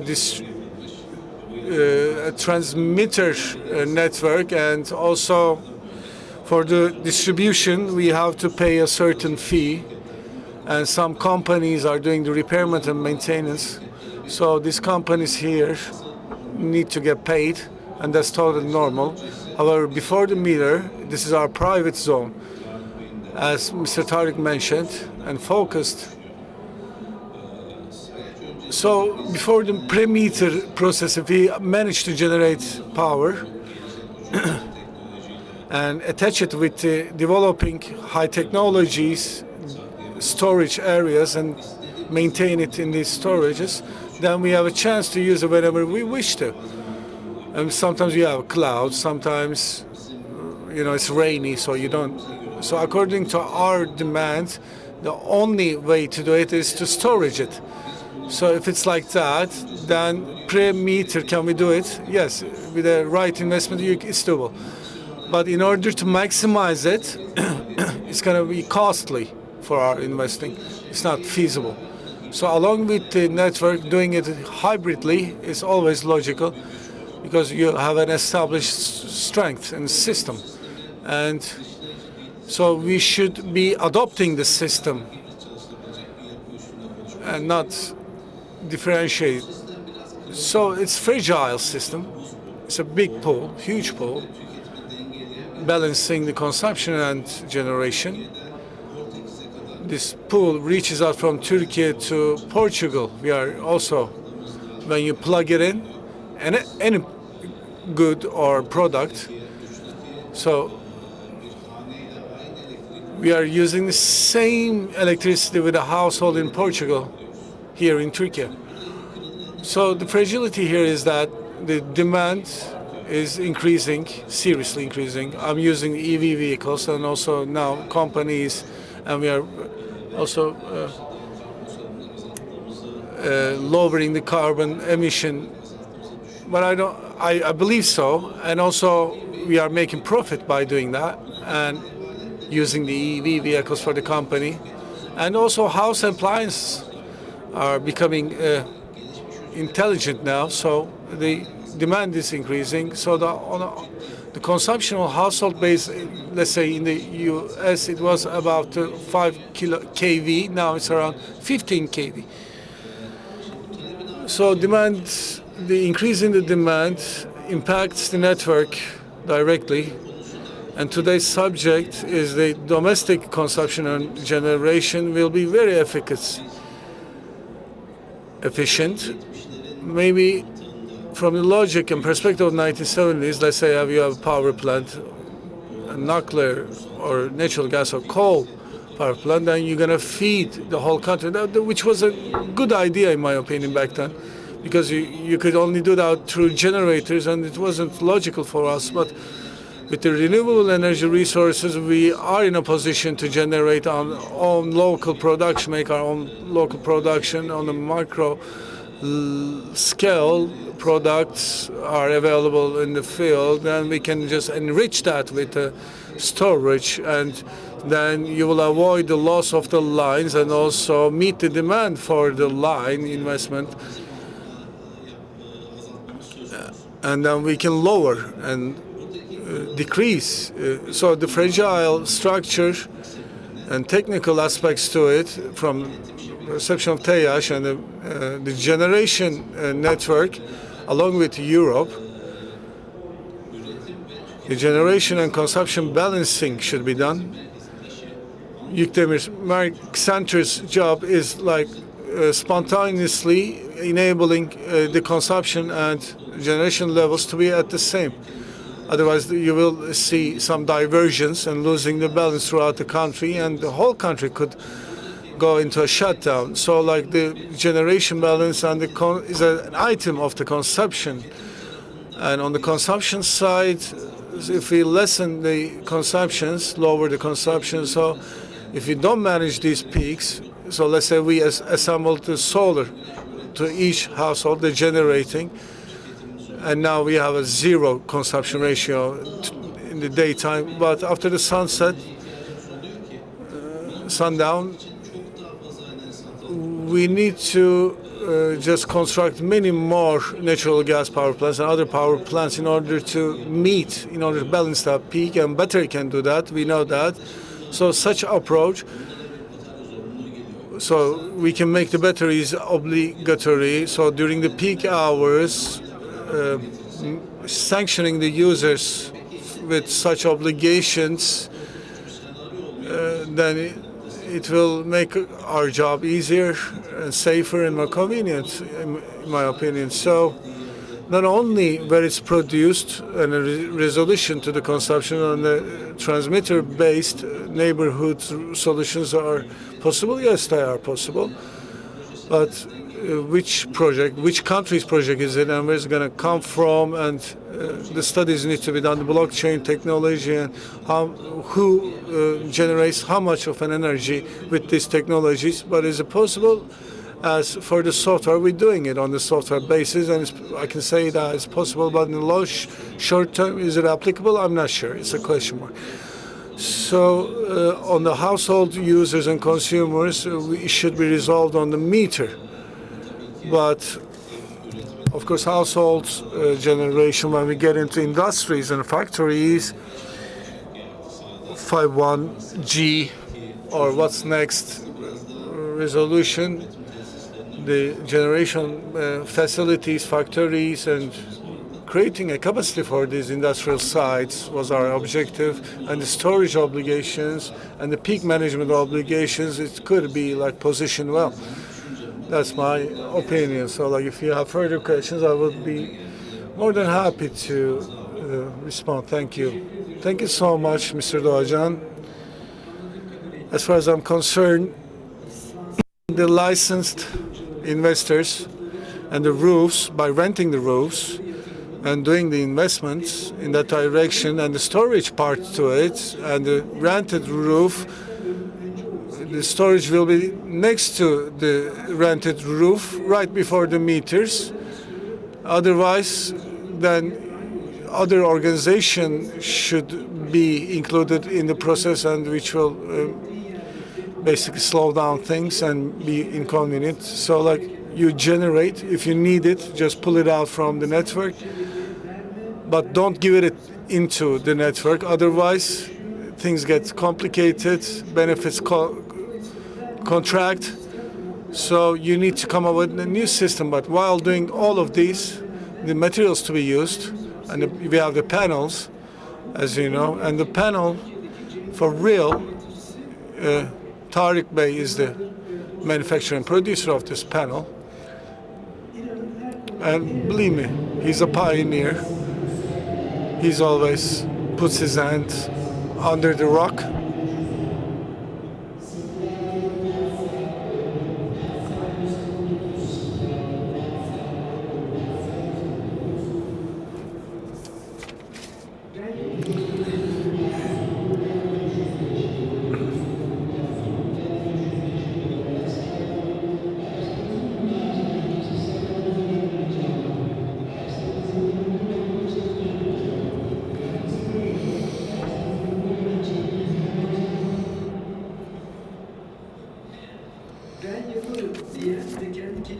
So he's a pioneer, and he's always, our approach is always like, why not?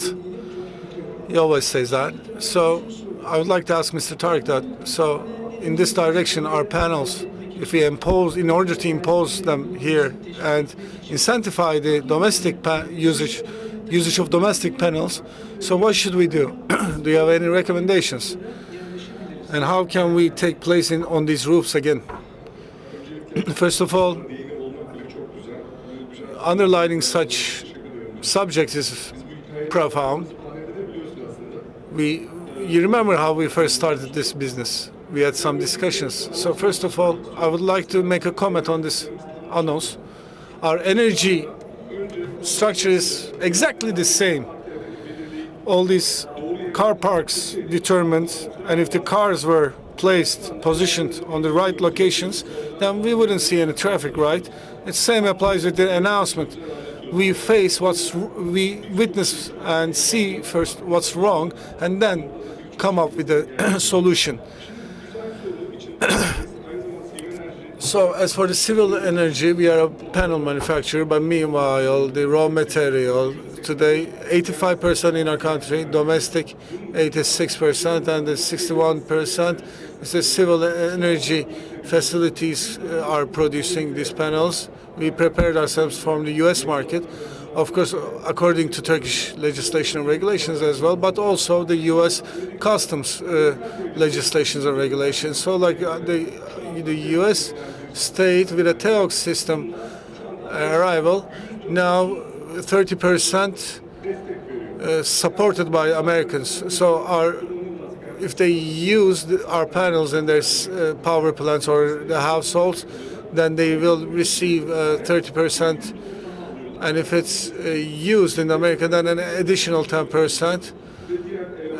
And also we are able to send other elements, freight other elements. So in our country, it's also available. The technical side, I would like to underline that the subject we're discussing is an off-grid. We are doing that as off-grid. Before the regulation in 2013-14, we were trying to do this on the field, on the base stations, and off-grid the solar power. We are doing such applications, so it's doable. But on a large scale, is it doable? Yes, it's doable also in the large scale. But on factory, we have a 3.2 megawatts of storage areas in our factory. So like 700 load of kilowatts are being used, and you maintain the rest. And during the peak hours, and according to software, when the peak of the sun is lowers down, then we are also doing the arbitrage during the night, and receiving from the network, but not giving back to the network. We can do it. So like this was allowed with the lithium batteries coming into our lives. Before then, we didn't have any security because of the batteries with fluid batteries. So we were like had to carry these things all around the place. But with the lithium batteries, our job is much easier. And now some sodium works are expected. And for the EV, the proximity range could be expected to increase up to 1,200 kilometers. So we give efficacy guarantee for 30 years. So maybe 25 or 30 years of a guarantee I'm talking about. And panel has a lifespan of 60 years. So like if you place them on the houses, on the top of the factories, let's say the batteries are replaced after a certain period of time, and after 8 cycle or maybe 2 cycle, 350 days, 10 years, 3,650. So 20 years of a guarantee is provided by the manufacturer. So like 8,000 cycle, 84% of an efficacy. And the technology is very advanced at the moment. So technology-wise, it's doable. So I would also like to add that so our panels should they be used on the roofs, and America is demonstrates a great example for that. So America is now up to creating its own domestic and local industry, and without limiting its investors. So you can just like acquire it externally. So they were acquiring from the China, but not sanctioned that. So if you and also brought some taxation and increased the taxes on the imports from China, and they couldn't. So you can use it conventionally, and also in the larger markets, maybe 200, 300, 500 megawatts power plants, and increasing the locality here. And when you're buying the panel, and also it's giving you some points, and also for the local infrastructure and the world supply chain is taken into consideration. So like at the current situation, since 2013, we established only 25 gigawatts. They do it in 6 months, so they have a very nice ecosystem, domestic ecosystem. So now in Turkey, if you manufacture the panel and not buying the raw material from Xinjiang or China, we will support you 30%. Incentivize you with 30%, and if you assemble it in your country, then we will incentivize you 40%. And if you use a factory, if the cell is manufactured in Turkey, or and then all incentives could rise up to 50-60%, and for every megawatt I will pay you $40,000 or $70,000 will be paid. So like these are the incentives. So it's obligatory. And of course, we know it ourselves. As with the Minister of Energy under the auspices of the President of Turkey, you can get this and you can turn into a cell and you can make it a panel, and we will give the local incentive. However, we couldn't strike the balance background. It's like the car, the traffic, and of course we decrease certain stuff in there while we are making this incentives.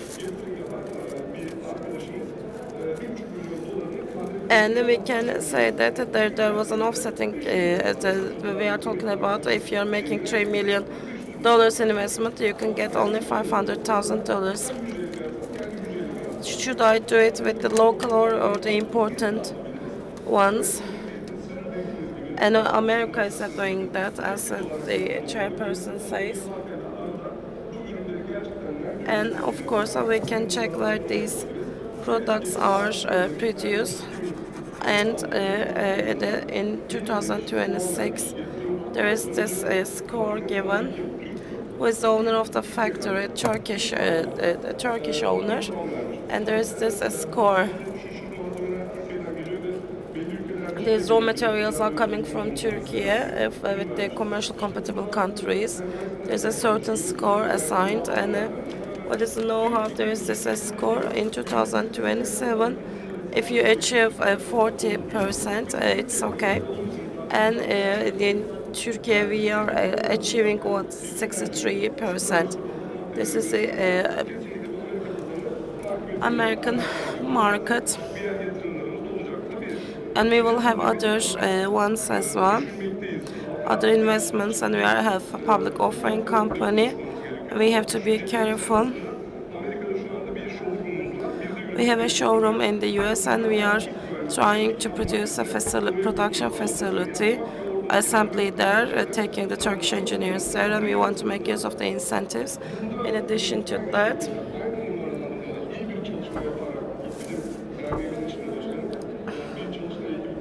we will have a workshop team in our association with our finance structure. We can check the success stories in the world, whether we should have such a system or not. We could do that with the PC, but now we can do it with the lithium battery. Every day we are consuming 2.5 kV per day. The laundry, the telephone, and etc. When we ask a question to ChatGPT or social media, we spend 2 kV in Dallas. Electricity consumption 4 gigawatt. However, with the AI, they're having AI center. Third terawatt. The city wants the 4 terawatts, and it's 6 terawatts for AI. Lithium battery is enough for today, but in the future, the solar, of course, the solar and battery and the hydrogen, we need to go into this direction. We need to combine it with energy taking, and of course, our friends is following from the counter. We do that.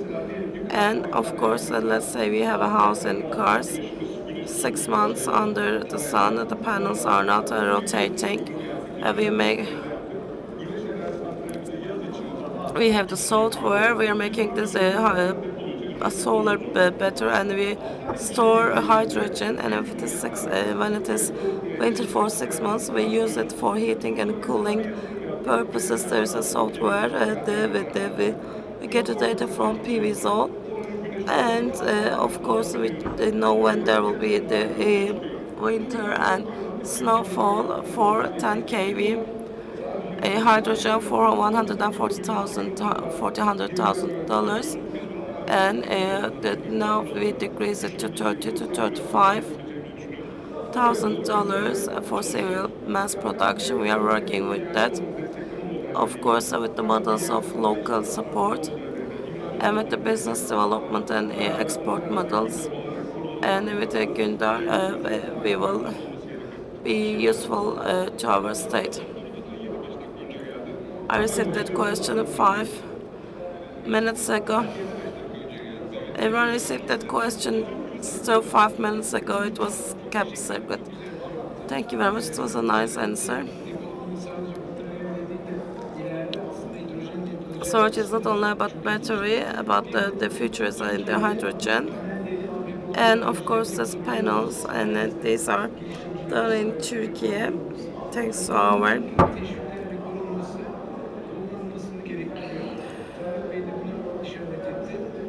investors. Tarık pointed that out. I hope that we will have such a regulation, and we will have the local panel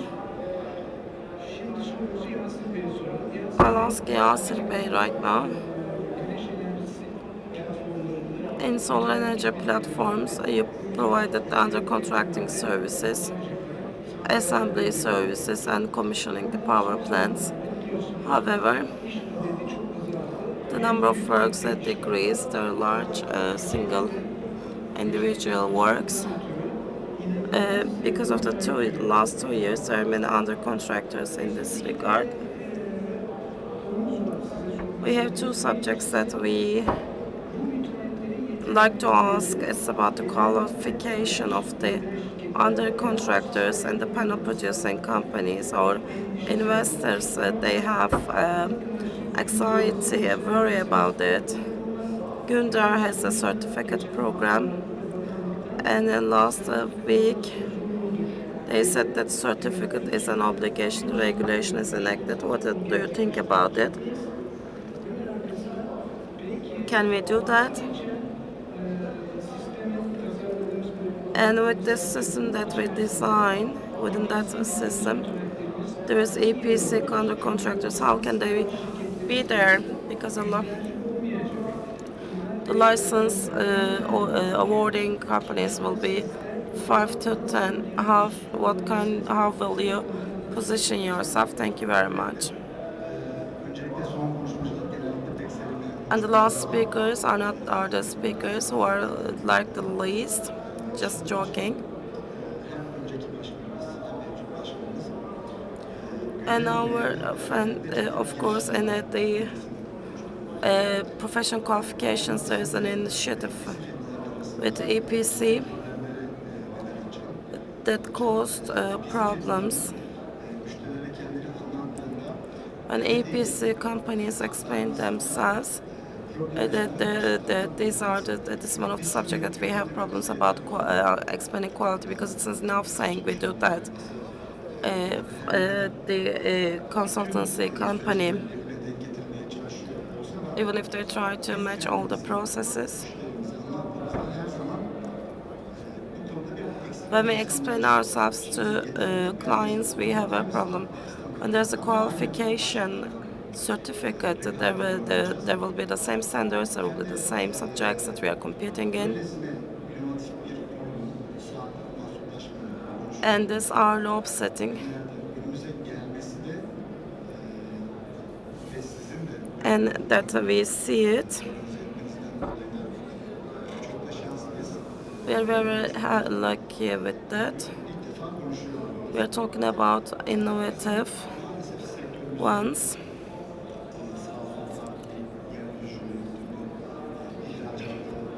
Tarek, I talked about this once.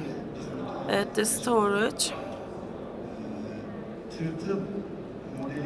It is the Caterpillar model. And this is how the regulations are made. There are some models. We're going through certain stuff. We cannot. Our labor force are not enough.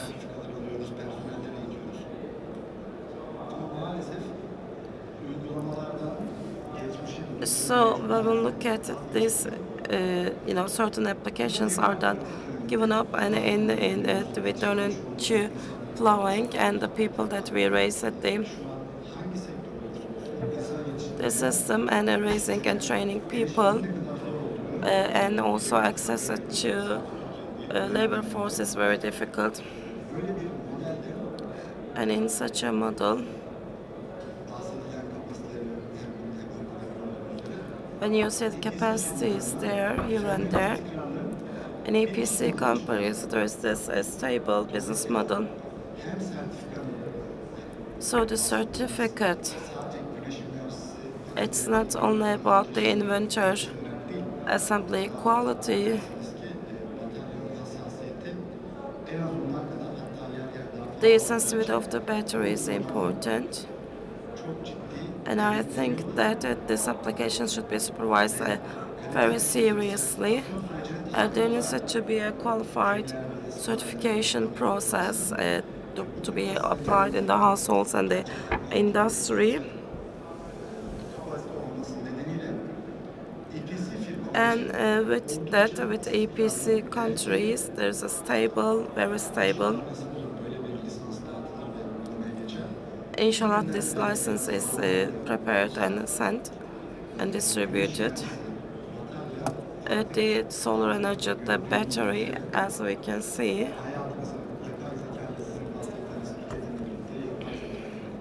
with the AI, it is an indispensable equation.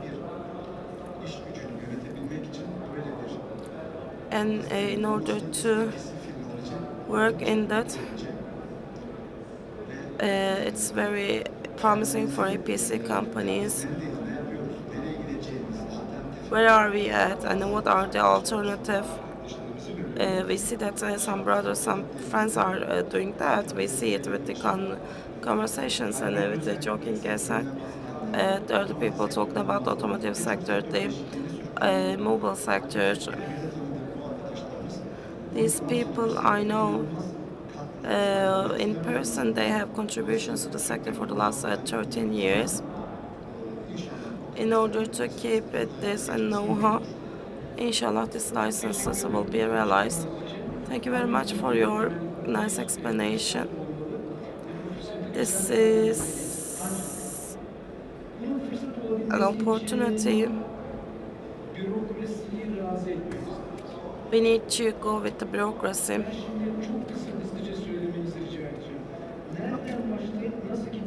How can we start there, and how can we make the bureaucracy giving consent with that? We lose time with that. How can we fast approach that? What should be the method for that? Kutay Bey is the most experienced one among us. And rather than the experience, we spend a lot of time. It may not be right to say I'm the most experienced one. This is something not in Turkey. There is no legislation. There is this infrastructure. But we do not know whether this the law should be changed. There will be regulation. Maybe the ministry will work in that. And we can talk with that. There will be the technical capabilities in the distribution. There will be different scenarios. The base scenario, how can we start, what can we achieve? And the ones who are affected are a lot. It's not only about we do it and the people are using less, the citizens are using less energy. It's not the case. These investors will be affected directly. Maybe there will be zero consumption. These people made investment, and they said that you cannot do that.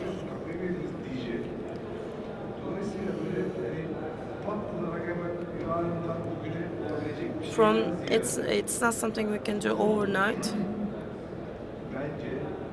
I think that this requires 15 years, 20 years of time.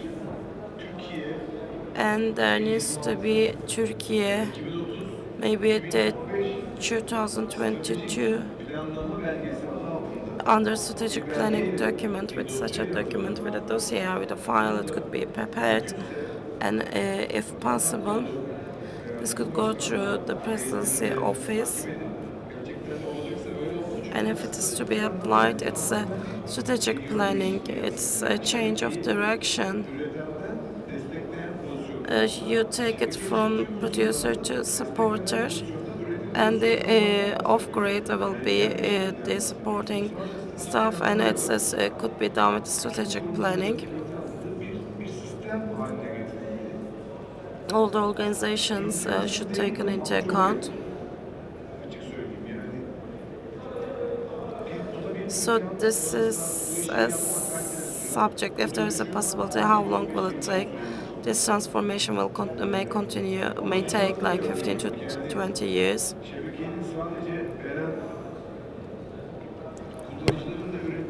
the producers will produce and consume when in need. And of course, there is no example of that. We did this. There was an island, a military island. I will not tell you to the location. There was a solar power plant and there was a battery system. And there is a natural gas electricity producing. And there is LNG storage as well. That place was like a station and the energy will not be cut down or closed down. It is very difficult. I cannot say it is easy. This could be with the decisive public administrators. And all the steps to be taken should be taken. And if we manage it with the people with merit, we will be successful. If not, we will talk about our utopia. And there will be the roof central power plants. And we will keep asking how the business is going. I'd like to thank Kutay Bey. I share the same opinions and the same feelings. This is a long strategic plan, long-term strategic plan. However,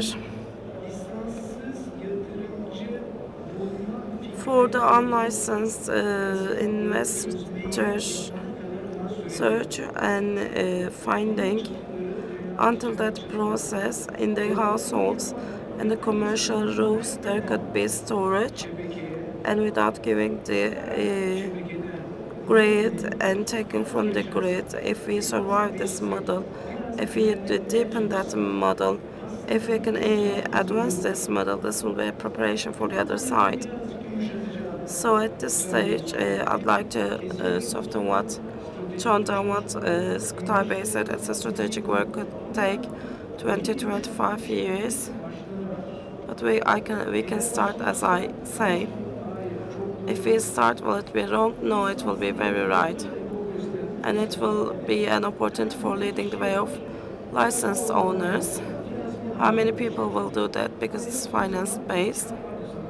And there will be profitability when it's done.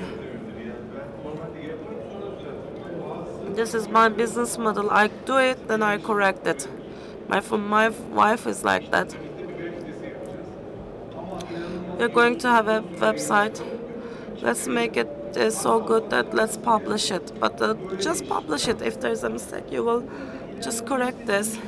Anything you'd like to add regarding the last sentence? I'd like to say last word. We said that it is a need.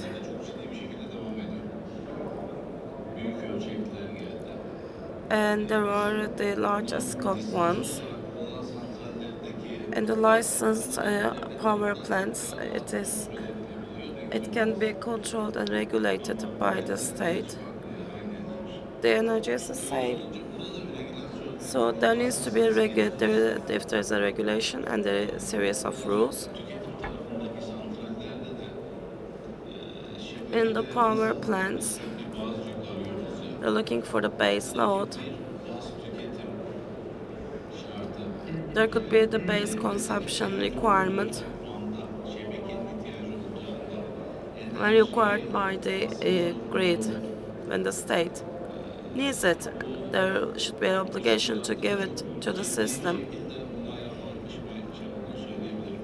This is approved by the ministry.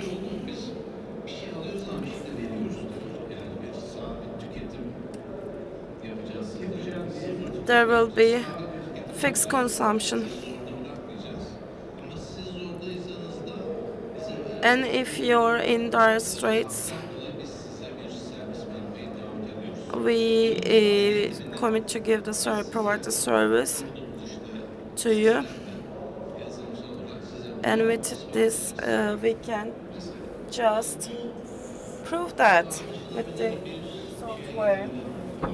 Maybe we can discuss this. Maybe what you say there is this unlicensed companies, if there is this authorities defined like that, when you consider that this will be an applicable model, I think that it could be approved. And as Kutay said, the regulation might take more time. Anything you'd like to say? And of course, we are having a problem in abundance. And I think that one of the things that our country can do with the solar energy when we weren't in the sector. And of course, there's a huge sector and the investments, and we are in the top five. We're top five in which sector? How many sectors? There's this infrastructure, software. There's this generation. There's this supervision. We are having making high quality power plants. How can we persuade our country? And I'd like to give you an example from the daily life, and I'd like to wrap up. And of course, there is this problem in in the country, and I think that we have 2,200 workers. There are some points that I can do better. We have the R&D and we have the product development.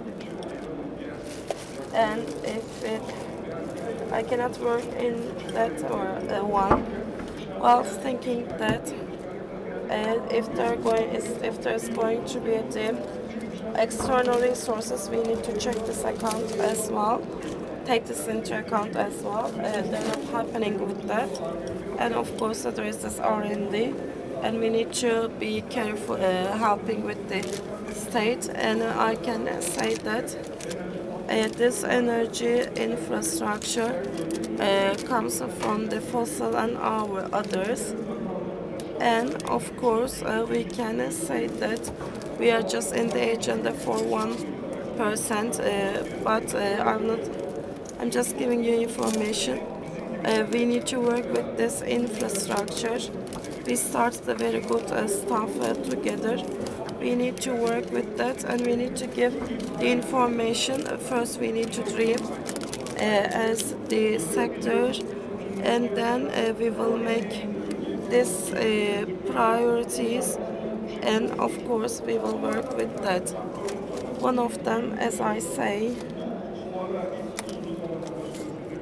when the first fair was happening, there was one hole only, and there are many panels, and everywhere is faulty with lithium battery. What I'd like to say is that you're all from this sector. We need to think big together. We need to persuade the parties, and of course changing the infrastructure. When we think that we are using in a right manner, there is 1,600,000 kilowatt hour is the capacity of our country, and we are producing 40,000 kV, and there is a project development, and we install the one, and we finalized this power plant for 950,000. Everyone is happy. The accumulators. We're talking about 30 years of vision. If you're talking about when you just divide these numbers to each other, electricity unit price is 0.09 cents. When you multiply it, we can say that the electricity has 89 cents. I'd like to give it to car only. And you see, there is 17 kilowatts that it consumes. And when we look at this, we will go back, we will use electricity, we will be even more rational, and there is no problem with the sun, and the sun rises and settles every day, and it is 800. Well, as for the industrialist, so 785 lira, where should we come up with that amount when they're using for 15 lira? So like I said, developed storage areas that we have, it's declined or suspended. These lands has been worked on. A great efforts has been shown and made for these lands that are not being used. And also from abroad, externally, in this model where they can bring the foreign investments, we produced 85% of these panels domestically. Locally, our engineers are here inspecting domestically and internationally. We have a ready setup on the field. We are just lacking the financing and the regulation infrastructure, so we need to solve these issues. But we will proceed, we will ask for our rights, we will persuade. It's a good start. And regarding this, we will do whatever we can do and put our hands under the rock. Thank you so much. Yasin, maybe you want to add something? Yeah, it's very scientific discussions, so I would like to reply with a joke. So application will be for sure certain. The Energy Works General Director and Agriculture and Minister of Agriculture and Energy, we're not going to be knocking on your door every day. And then if you say that you're going to leave some free time, then I think we're going to be able to trigger them. Yeah, we're not going to ask capacity from them, telling them this statement is, which I really like, to be honest. Thank you so much for listening to us, watching us. So, well, nice notion and a new model has been demonstrated and trying to be adopted. So we won't leave you guys alone. We will do our best, you guys, to adapt this. Thank you so much.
Öncelikle hoş geldiniz. So welcome all within the scope of Solarex.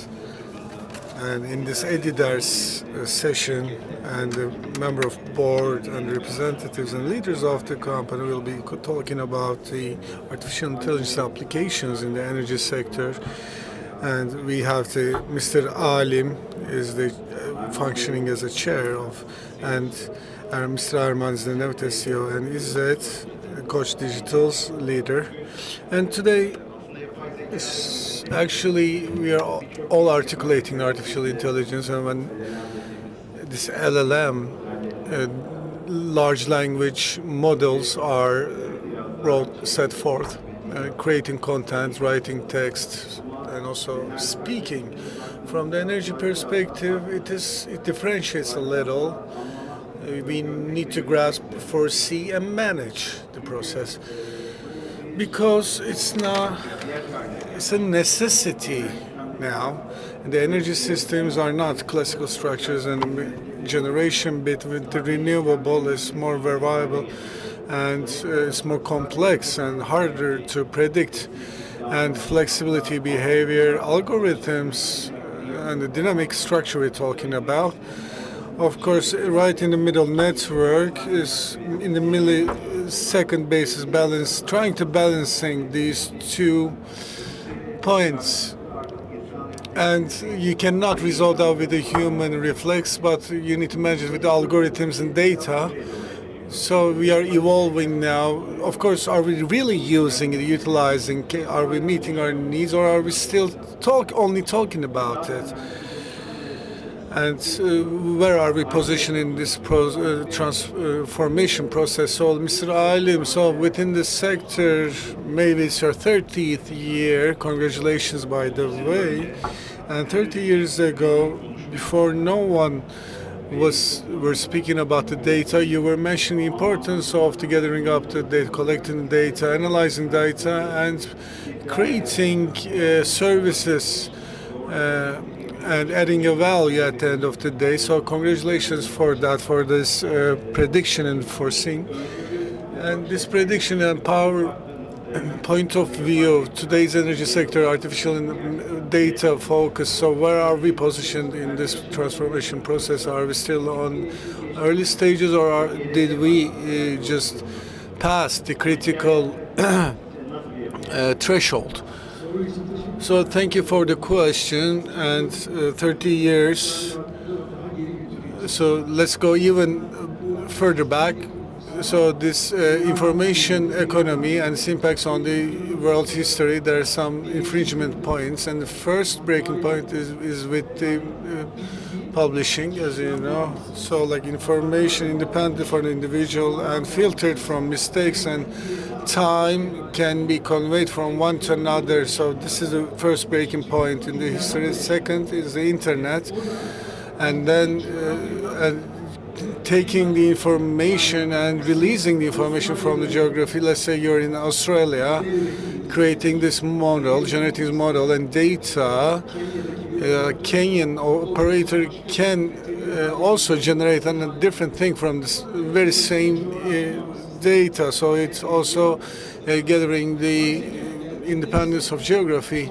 And artificial intelligence is a totally another breaking point. And first and second breaking points, the information was necessity for to become beneficial and should have been interpreted by the human being and needed a human presence. However, the third breaking point, then you no longer need the human interventions, because in order for the information to create a new value, you no longer need the human inside this equation. So the dramatic impact on human life should be considered from this perspective. So like in Bashar Soft's journey in 2 separate formats, the database information and also geography on the map, information on the map, merging these 2 types of information and then presenting it for usage. So today, every kind of data, every sort of data could be interpreted very rapidly. This is the potential So, well, what is our position in this process? So, in internet, it's like a hype to artificial, like as it was in the beginning of 2000s with the internet, and some people really advanced, but most of the remaining are still waiting for these highly developed, advanced artificial intelligence models. So we should do this. We should, first of all, in the energy sector, all the activities becoming digitalized, we can really be talking about the benefits. Only after that. Do we have intelligent meters? No, we don't have. Still humans are reading these meters or declaring this, even in the Europe. We don't have the intelligent meters at the moment. So at this situation, the first primary parameter of like the energy sector is the consumption, but it's not realized. Of course, the generation is digitalized, but you didn't connect it with the consumption. So this benefit of this digitalization is not so less tangible. So like you need a hypertension medicine, but then you are getting this medicine for the diabetes. So you still have time for the tension. So for the energy, the digitalization foundation we have, and the main purpose objective of this foundation is the digitalization of the all of the areas in energy and using the artificial intelligence and creating the benefit and advantage. But we're not still there at the moment. Thank you. Actually, in the sense of data, you draw a very nice perspective. Maybe our countries, when benchmarked with the Europe, is ranked better, as we can see. Many of the applications, like on a monthly, daily, or annual, they're trying to manage the whole system, and we have certain advantages against Europe, but are we really can utilize or leverage these advantages? So like when you generate the data, analysis is important and done by the automated system today. However, these insights and the decision-making process and reflections are still human-based and human-centered. So like, do you believe the algorithm directly decision-making, when can we achieve that level? So, and this transition, when do you expect this transition to happen, and how should we position and prepare ourselves? First of all, thank you, everyone. Welcome, everyone.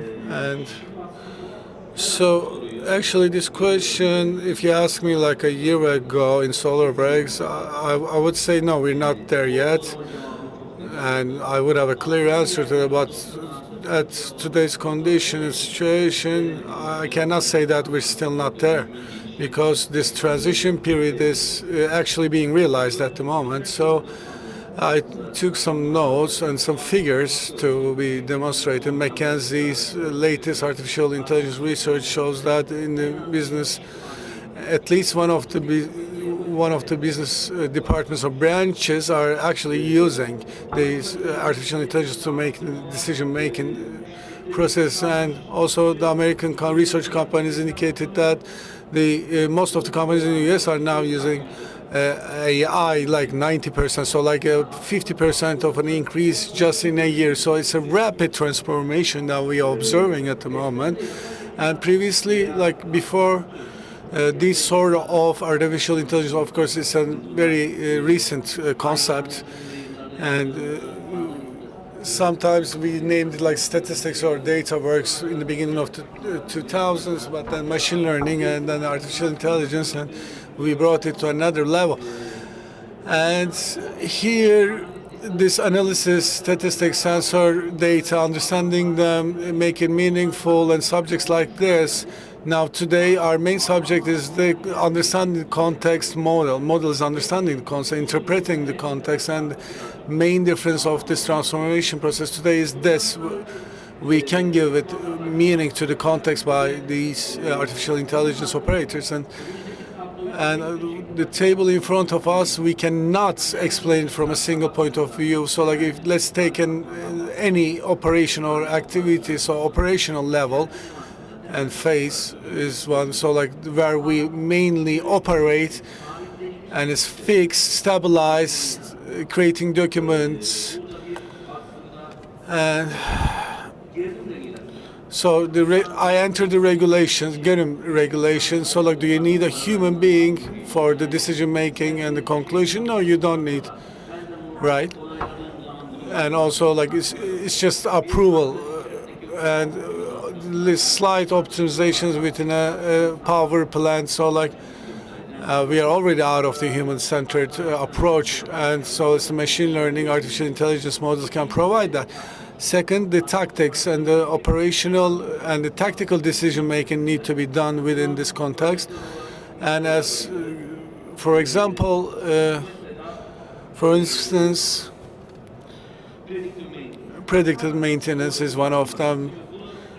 So let's contemplate on that for a second, right? So like we have the pre-D models, and they told us that approximately within 45 days this device will get malfunctioned. So like then right at that point we needed one person to support and use that warning and turn it into decision making and make decisions. So this is a decision making supporting system. But when we look at it today, there are certain types of works. Okay, device will get malfunctioned, then we get up to weather predictions for 45 days, and just select the most convenient period of time for the maintenance, and then I go there and actually the component of this device is already being instructed in the instruction booklet, and I learn about that. So like I form the whole context, and I believe this is a transformation itself, and this is the most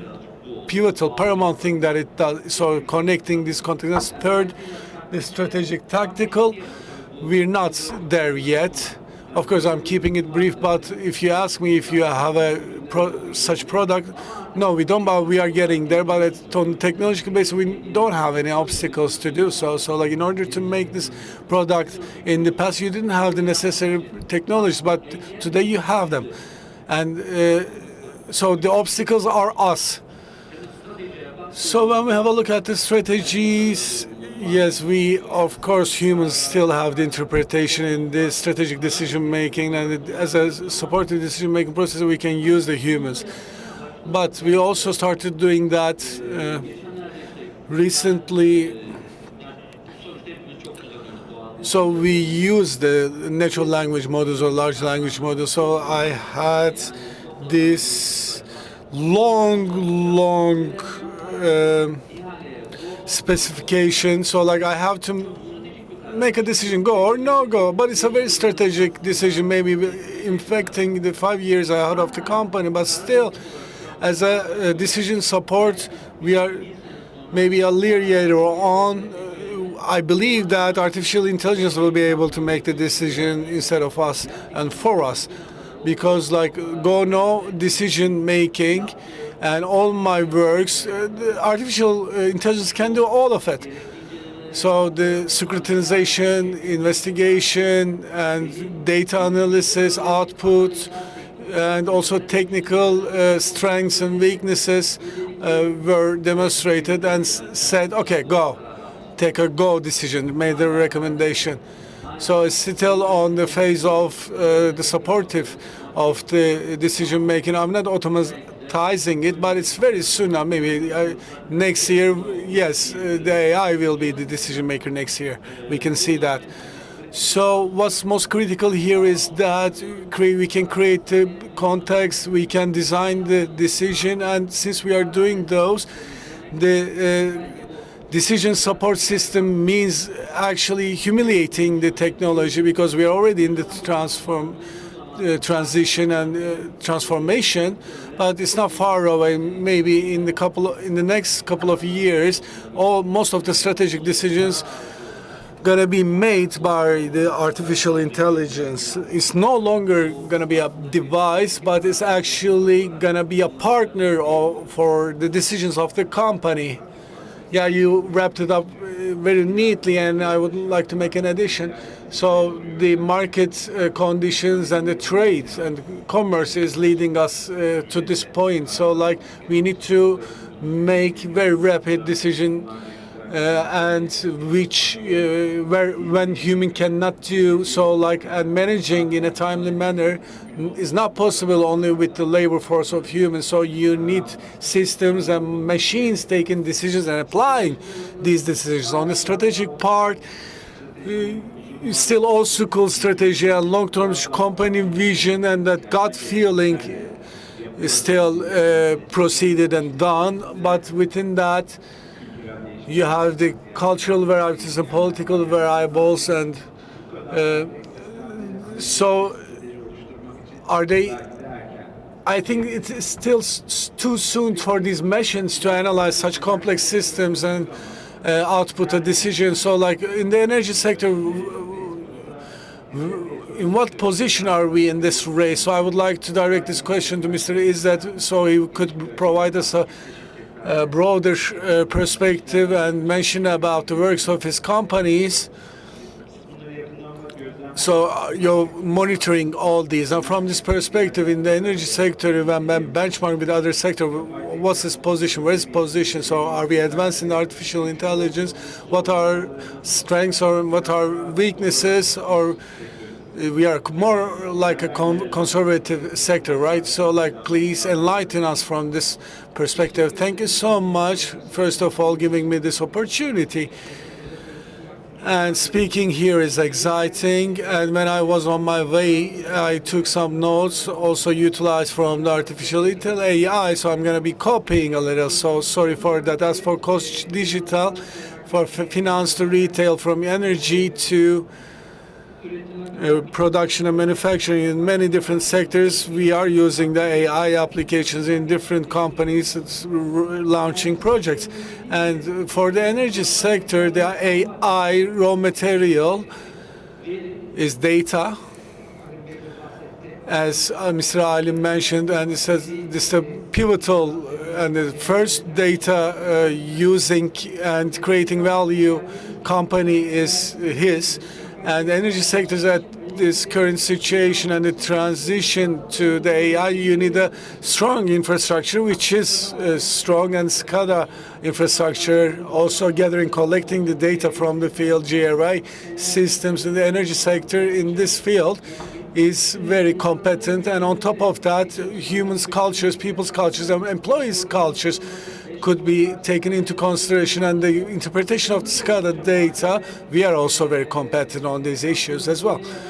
And we are not alienated to this subject, and we are also, our mass of people are not alienated to this subject. So, like, artificial intelligence foundation is the data.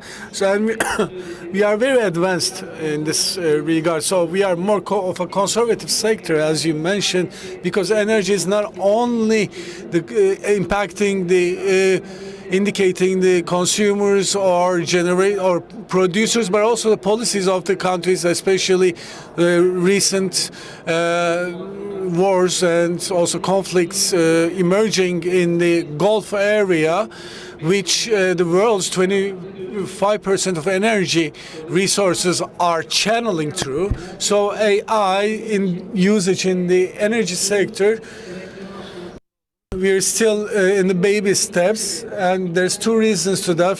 The first one is it's a very critical sector, and due to that, the regulations are very strict, which are being discussed all the time, and about the data, the strategy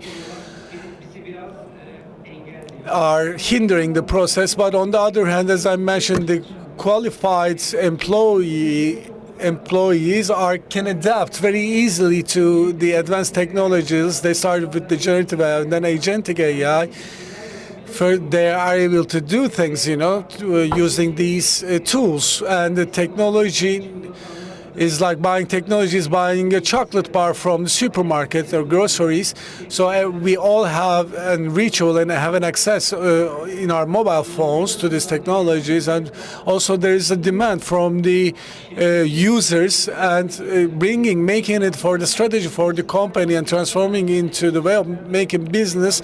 These companies will lead the way and reap the fruit. So it's going to be more of a provocative question. So, like, Okay, the crow regards his baby as a falcon. So in the sector, we are doing something different, and we consider ourselves we are in top 3 and really making a difference. Is it real? Do you think it's correct?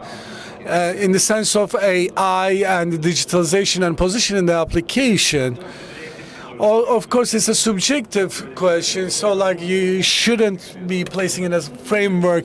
Of course, this subject, key point is the banking sector, because since they're playing with the figures, and also insurance following that. The energy is on the third.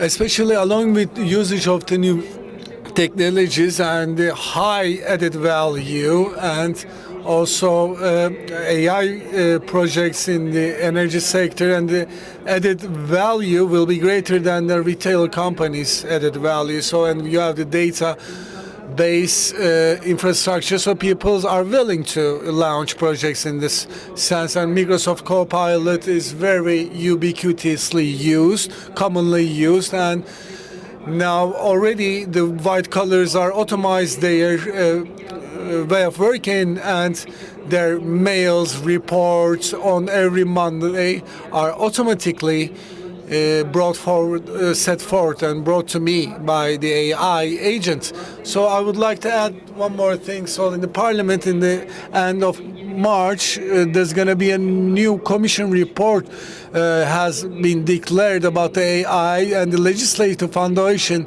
and also data ownership were amongst the pivotal subjects and topics.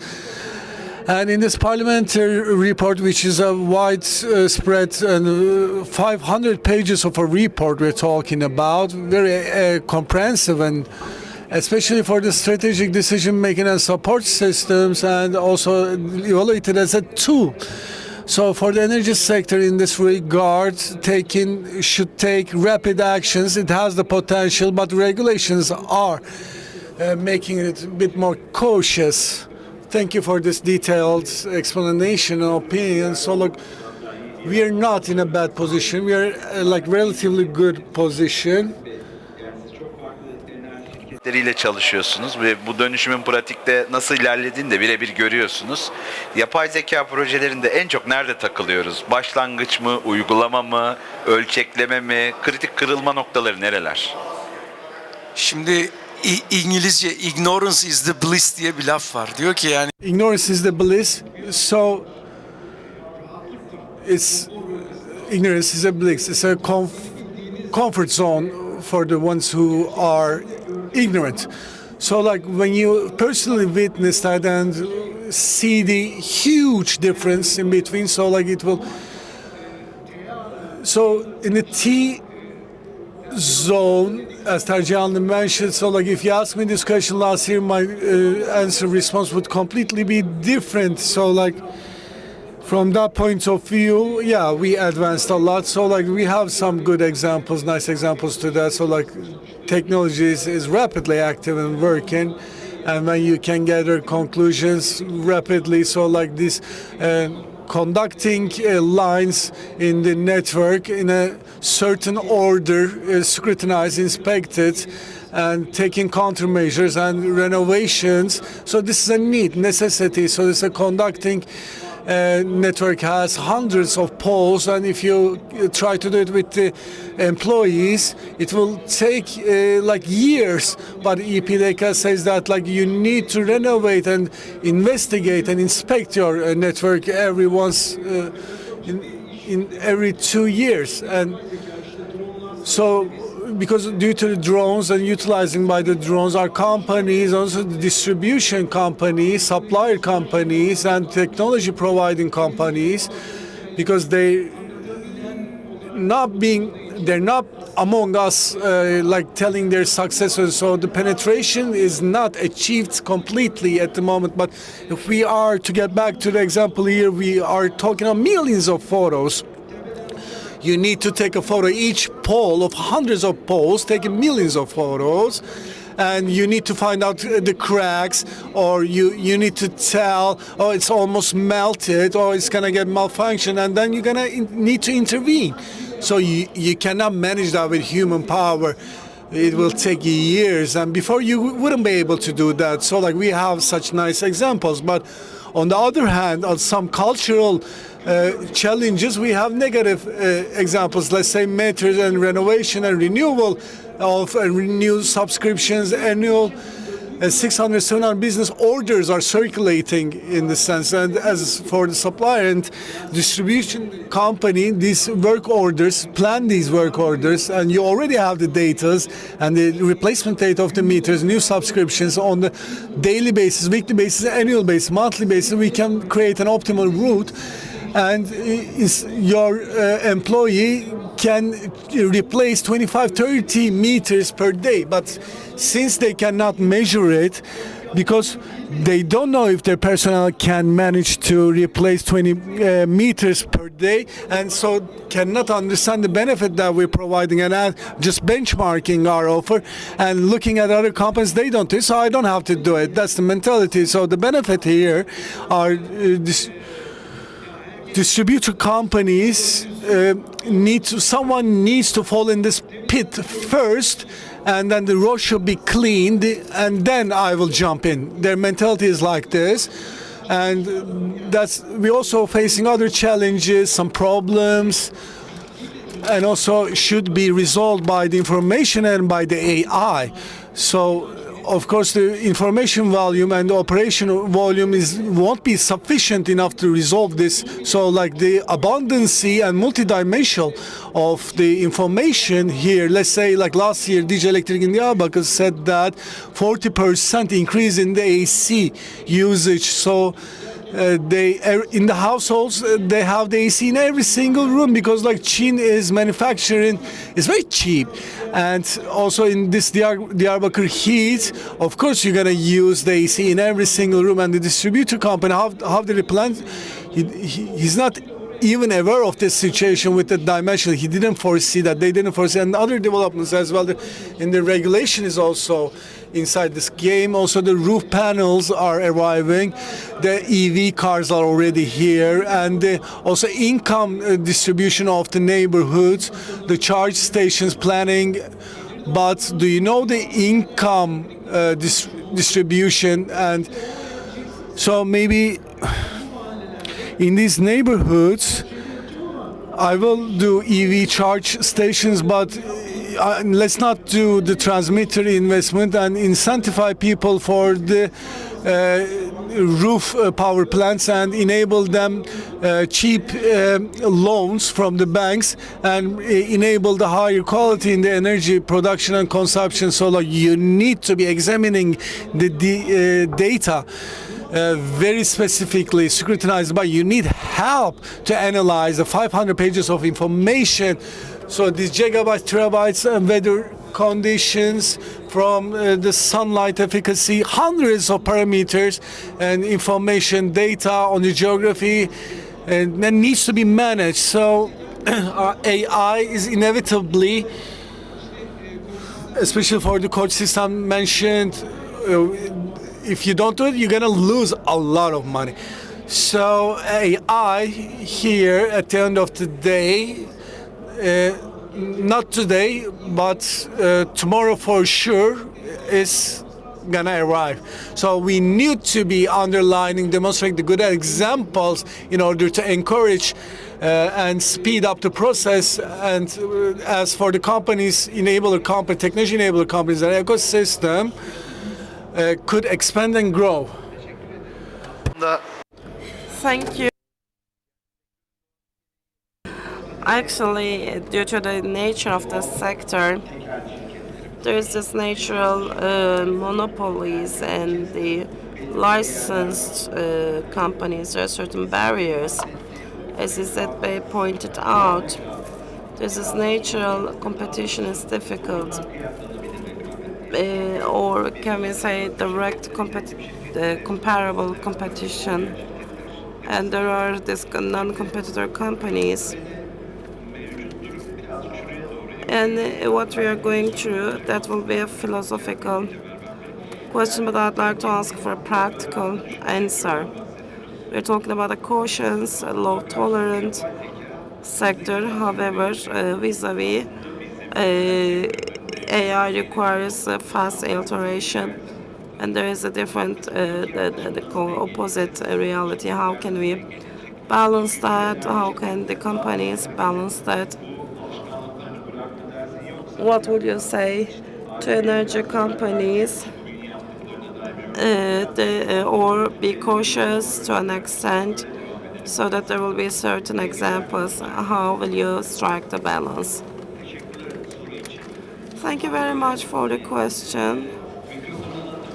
If you give it the mic, fastness, speed, or security, you're looking for the answer for that. I'll start with an anecdote. And the early adopters, you can use it there. When there's a technology, I like to use the technology as well. ChatGPT, when there's a first version, it was like a hype in the beginning. Didn't go for 1 month. I was very excited back then. There is this revolution. I started using it so fast or secure. With the excitement, we are using that. We entered into a meeting. There was a technical question. I thought we might do it, but you need to connect these two technologies, etc. We have ChatGPT. Let's ask it. He said we can. It was a critical subject. If we say we can, there will be a different direction. If not, there will be a different direction. It was a 2 hours meeting, and we were discussing that. And how can we do that? He said we would do it, and my confidence increased. And we discussed 1.5 hours. Something was irrational. There was a technical problem, error. I checked this. Everyone was speaking, and I said that we can do that. Shall we do that? We might not do that. We cannot do that. For 1.5 hours, everyone is talking in vain. We shouldn't be that fast in the country. This is what I'd like to say. I hope the people aren't there. Of course, it was very difficult for me to fund it. And I was trying to turn around the subject for 1.5 hours, fast or secure. At this stage,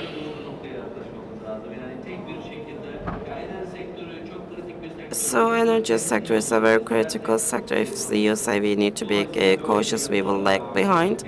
We shouldn't take this approach. We need to be careful about being fast, where to be fast and be secure. As RFP said, there are applications there are the labor force applications. And the impact of this actually is that we can get very fast result. And when we make a mistake, the impact will be lower. We need to look at this in every area. Every day, there are the daily works. There will be a report every week. What happens if we make a mistake? When we read the report, we will read it and correct the mistake. However, the fastness could be used in better works, I believe. The second area is this area, safe area, for a distribution company. If there's a breakdown, I could model it with the AI because I'm defining the location, insulation. Maybe I can use the AI. What will happen? I will cut the energy in region. In one zone, I cannot make restoration. I need to be cautious. There should be restoration. For the power plants, it's the same as well. in the power plant. What we can do, we are producing controller for power plants. And if this said,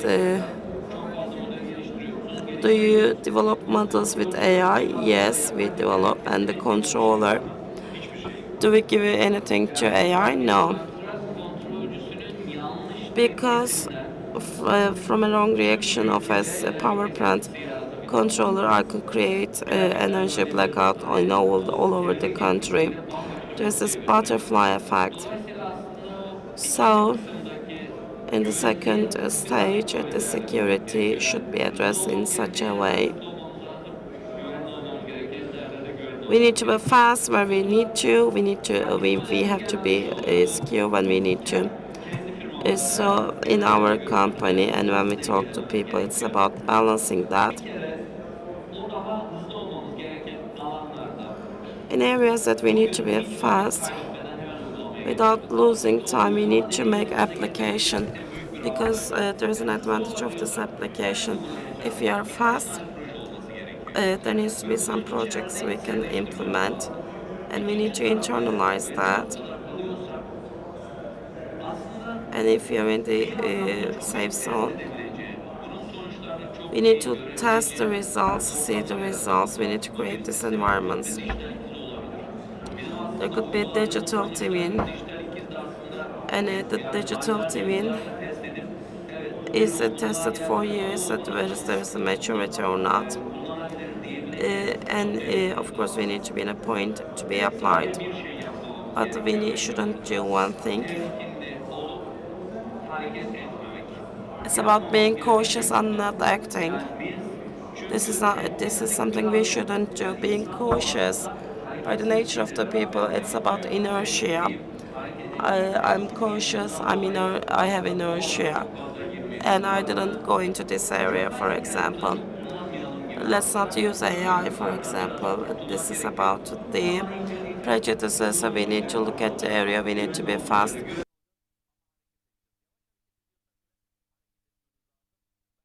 Where we have to even we act slowly, we should act. And we see that in the energy companies, as Alim Bey says, it's saying that this, if let's say this person is not doing that, I shouldn't go into this area.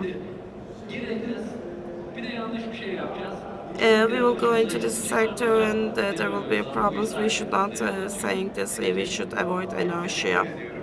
Thank you very much. The digital twin story in critical tasks, task procedures, rather than using AI there, could be used as a control mechanism, and it's a good opportunity, of course, such a projects in terms of the financial infrastructure. It's important, maybe 5 to 6 years. For the pre-trials, it will not be easy to attract the investors. That will be the main problem. Is that Bey? So from a different perspective, the companies are making the projects, and we see that. And of course, it's about the project ownership. There are problems in this regard. The IT unit or the owner of the project, who should own that? IT operation or the main process, or there should be a new perspective to position that, because the organizational senior management, what should be their perspective? This has been a very detailed question. From the previous round, I remember something. You asked where is the energy sector is positioned in AI. Based on the crowd in the hall, we see that, I appreciate that, and I see there is a certain know-how. And secondly, When we say energy sector, we understand energy generation, but there is LPG, fuel, and refinery work. These are part of the energy sector. So when there's a competitive advantage, it's about selecting the best place for the gas station, putting the most right product will bring advantage. And of course, this is something we've been discussing in Koç Group companies. When it's a hype in the agenda, in terms of internalizing, there are activities and following that.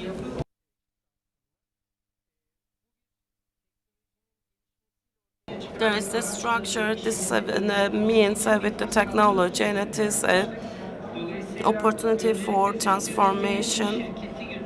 So, of course, it is about the vision, and there needs to be the priority areas. We need to define that. And, of course, we need to look at these areas from AI, because they're the sponsors. They're always the budget giver, budget provider. However, this business unit should be at the heart of that. And the IT technologies, it is about the data and technology and their ancillary services like the pressurized air, electricity, and water. This is not an IT project. It's not an IT project.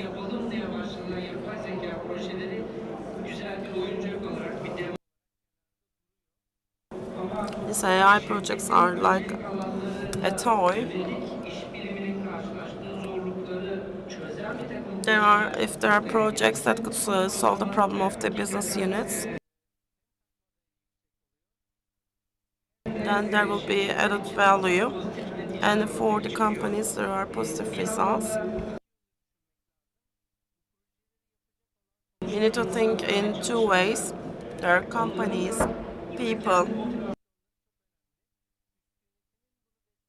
Their motivation is very important. If it is supported by the company, if there is this, people become more ambitious to work. There's this dilemma, can we work in this regard?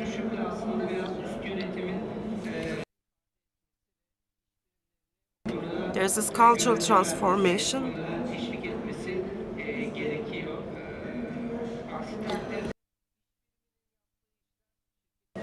There should be encouragement.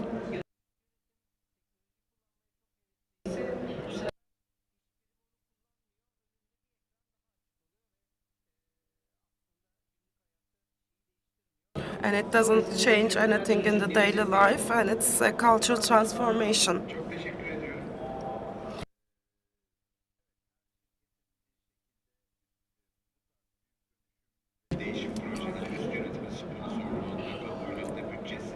Of course, this transformation project should continue with the senior management.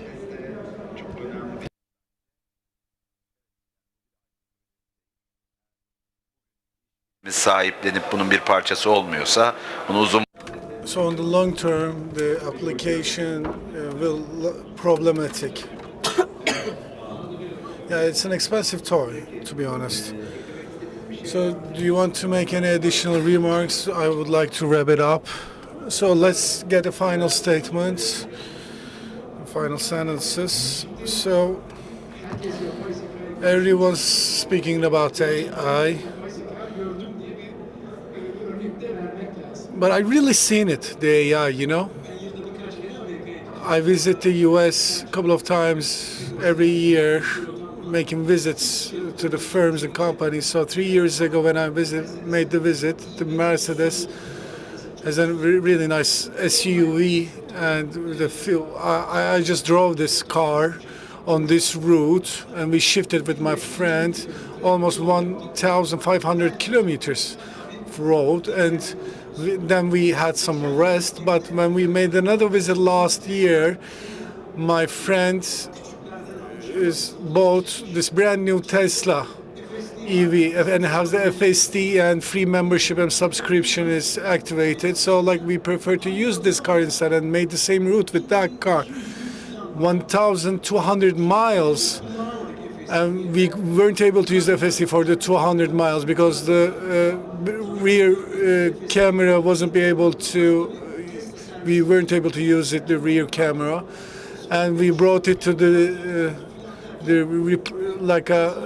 official service, and they had to fix it, the brain and the whole system. So it says that do not touch the wheel, and when I'm driving the car automatically, please don't touch. But be in and made few mistakes, and this road was curving down, and the camera didn't see that bit, so he just rerouted, didn't see the lights ahead. There was a truck coming, so a couple of mistakes happened.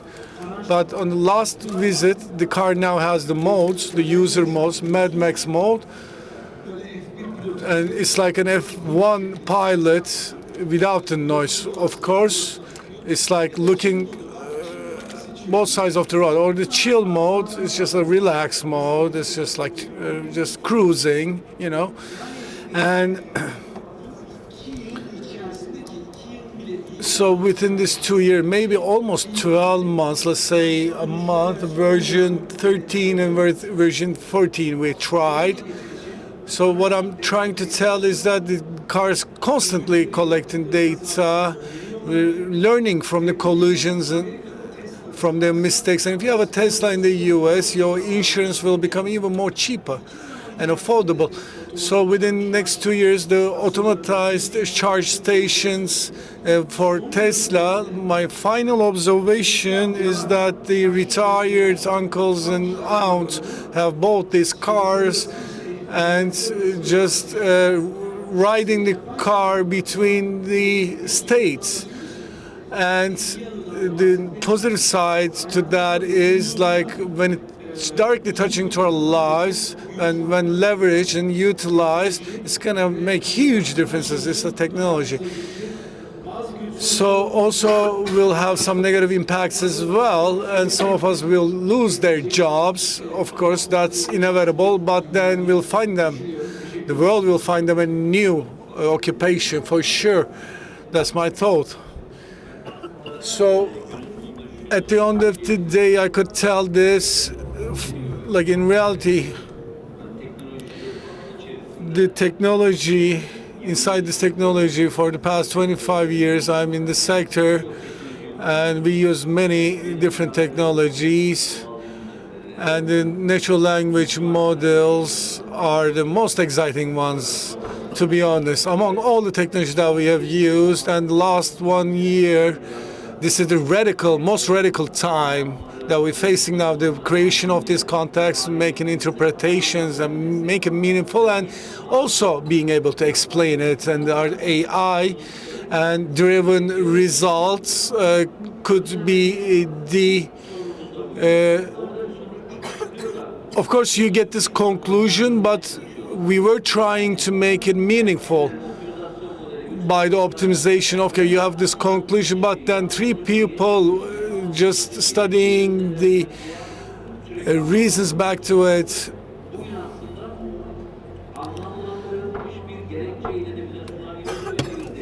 And now it's a revolution that it can come up with a meaningful conclusion which no longer needs the interpretation of human being. So let's say the child asks for the tablet and this agricultural game. So like I just checked his history, then he made it write a poem for the children and sovereignty national holiday, and also told ChatGPT that he loves it. And today, so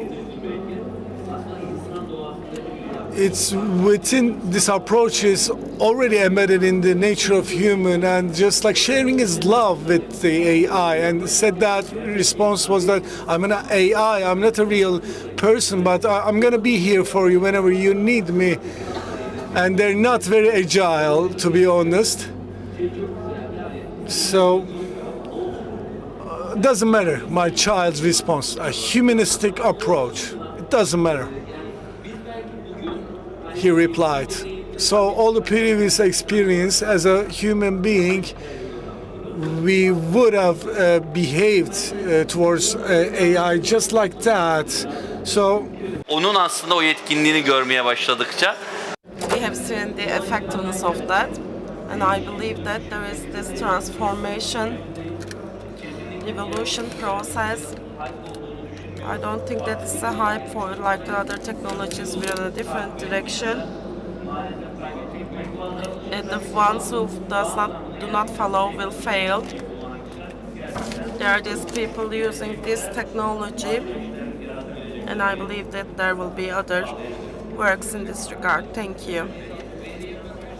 İzzet Bey, when we look at the data, both speakers talk about the same thing, whether AI will get my job or not.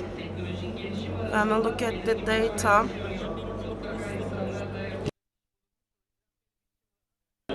with the US, the data shows that AI will not replace human beings. Thank you very much for wrapping up. Your last words made me think that we are talking about transformation technology, and behind that there is this mindset transformation.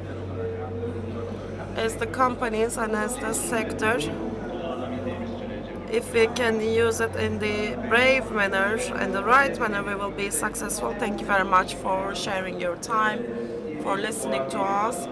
I hope that this will be a good fair, a good participation. Thank you.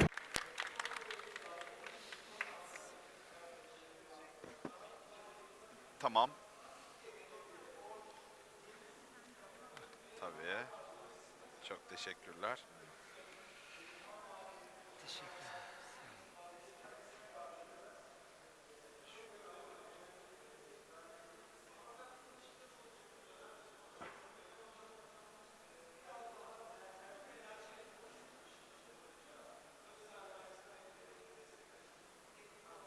Tamamdır.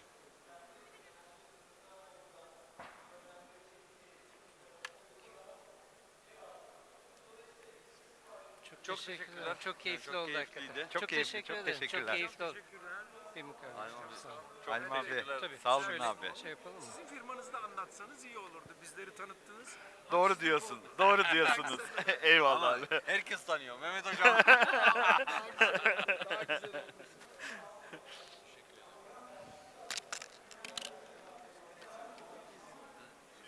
Biz teşekkür ederiz, sağ olun.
Başlayabiliyor musun? Tamam.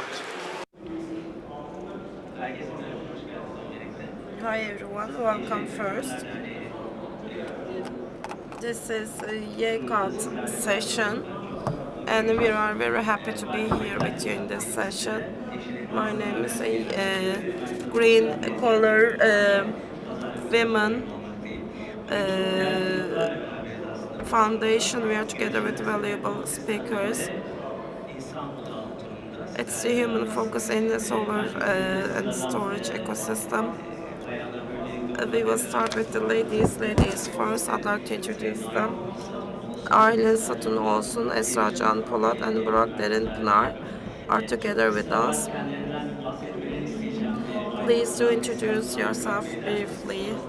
Then we will continue with the general speech of our session. Good day, everyone. If I'm to talk about myself, for more than 25 years, I've been in automotive and energy sector. I am responsible for the human resources, HR director, the regional director, and then I established my own company.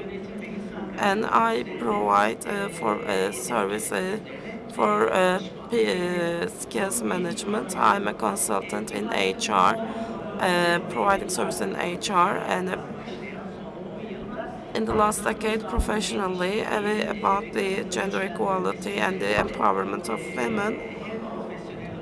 Professionally speaking and voluntarily, I'm still working. Thank you. First, thank you very much for giving us place in this nice session. So it's been 20 years. I've been working in the solar energy sector related to equipment supply. There are very various domestic and international companies. I'm working. I acted as a manager, as sales and human resources with the YCAT GASET Energy and with the foundations. I am member and co-founder in different associations in environmental energy and Europe business development and sales director in YCAT company. Green energy for us, the solar energy is a lifestyle for us in every stage of our work. It defines our direction. It is such a source. Thank you.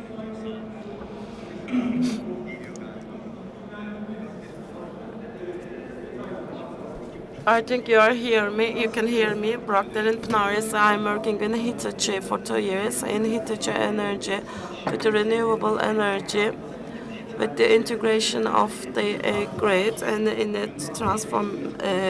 transmission and distribution. I'm working in such a position, and before that, for 13 years, before that, I was in energy sector, in the renewable energy sector.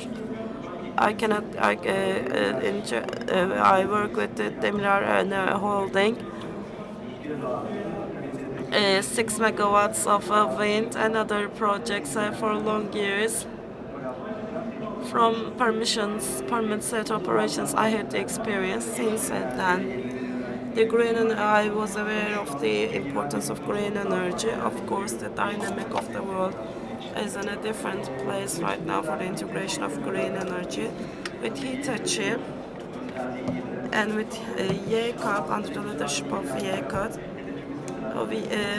we have the objective of have a nice conversation, talk about its importance. And submitted this. I'd like to thank YCAT as well. As a member of YCAT, I'm here. Thank you for being together with us. I'd like to make a short addition regarding the foundation, this Green Collar women foundation. It's about increasing the visibility of the women working in the energy sector, and it actively contributes to the development transformation of the sector. I am the general secretary of this. This is important. It's about the equal opportunities. We have this holistic approach, and Burak Bey is one of our supporters. I'd like to start with the first question. We talked about energy and solar. Everyone is talking about this, and in this organization, this was on the agenda. But let's talk about this. When we say energy, digitalization of the energy and storage, and the human perspective as well. In terms of energy, where are we right now and where will we be in the future? Can you talk about that?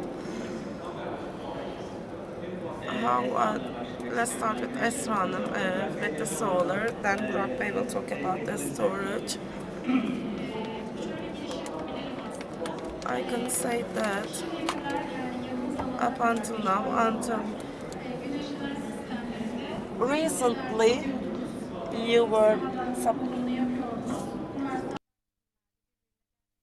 there were standard products and you can make settlements, and with that, with the right model, you could get standard results in the field. However, now classically, as it is the classic one, energy sector is a sector open for fast change, and the storage is a must right now. There needs to be tailor-made work, and of course, when we say storage material product is like an asset, and it's not it's not enough that you select it. You need to use it as a right means for optimization. When we say storing, it's about the panels and which technology is common, and of course doing that in battery is not enough. It is about having the right design, because it's not only about the physically, it's a storage product. The battery, how you design is very important, and the right optimization here is that with the right optimization you can make it a system, and it's not only about the product, it's about how you work with the energy, when are you going to store it, and when are you going to use it. Every country has a different infrastructure. How will you optimize that is of value. And the software is not only technically speaking, but in terms of the battery, the chemical technology is important as well. Digital and software part is very important, and it should be in a way to be managed. We're talking about that tech strategy. In order to go for the next asset, there should be a right strategy. There's transformation, there is the HR factor, because it cannot be done with the human beings. And at this stage, I'd like to give the floor to Aylin Hanım. Her opinions are very valuable and important. Well, digitalization, can HR catch up with the speed if there's a crisis as well? The skills crisis, I'd like to get your opinion on that. There's this, I'd like to give you some statistical information, as it's a tradition. because the digital transformation is not a technology project. It is a reality of our life. One of the factors is that companies, the business life, it is transforming. However, human resources. So we are, to what extent we are adapted, and how can we make reaction to that. There's some research about HR. What did they say? For the World Economic Forum, each year they prepare the report for the future, the future skills. They said that 58% of the companies they go through a digital skill lag, and in energy sector for 5 years there is a plan, a 5-year plans, and this horizon for planning is at 2.2. However, the digital transformation continues for 15 years, and as a strategy of the companies, we are not in a place to catch up with that. And when we look at the World Economic Forum information, until 2027, they say that the basic skills should, 40% say that the basic skills of the workers should be renewed. There is a crisis of skill. When we say the crisis, and what they mean can have a different structure. It's not about the lack of the people. We have a problem of employment. We have the HR, but the profile is lagging behind the digitalization speed. And of course, in this ecosystem, the profile that we are looking for is not within the literature, because there are more hybrid profiles in all the sectors. They're looking for we are looking for field engineers, literate in that, in IoT, and the great net and network rationale should be known by these operational people. It is not like that you get it and they graduate and then we hire them. And of course, it's about we don't know, as the managers or company owners, we don't know how to manage that. The sector is seeing that shortcoming. Let's outsource it. There is no experience, there is no know-how in this regard, and we can say that there is this structure, and at this very stage, the strategy skill should be improved, in that all the companies are talking about reskill and upskill. What does that mean?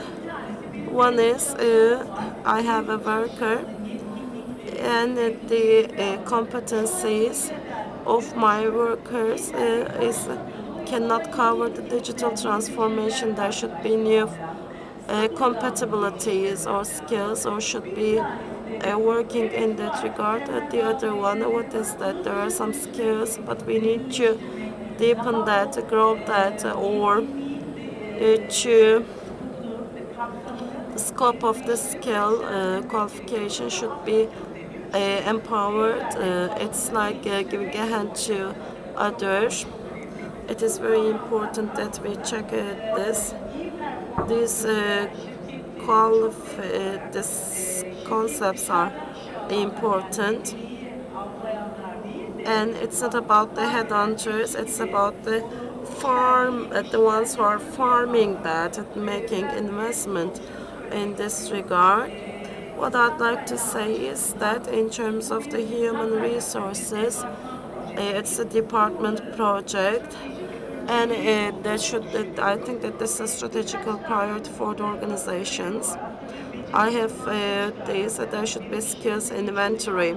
We should check what my workers don't know, so that you can make an investment in that regard. And with the universities and sector, this is a technical issue as well. It's not only about the problems. It is about this know-how, and of course there should be that, and the cooperation is a must. I'd like to say is that it is in not increasing the megawatts, it is the investment made into the capacity of human beings. And when you check this, there is this creation of value, and of course from the management, of course, I'd like to give the floor to Brock Bay. And for long years, you've been in the sector, I know you personally, and you worked in good organizations. I'd like to ask you two subjects, the solar and storage projects, and what is the real value created? Where does the value start? This is a nice question, actually. Where does the value start? There were some things that we fail or we make mistakes. I'd like to give you a general framework and then I'll shift to the subject.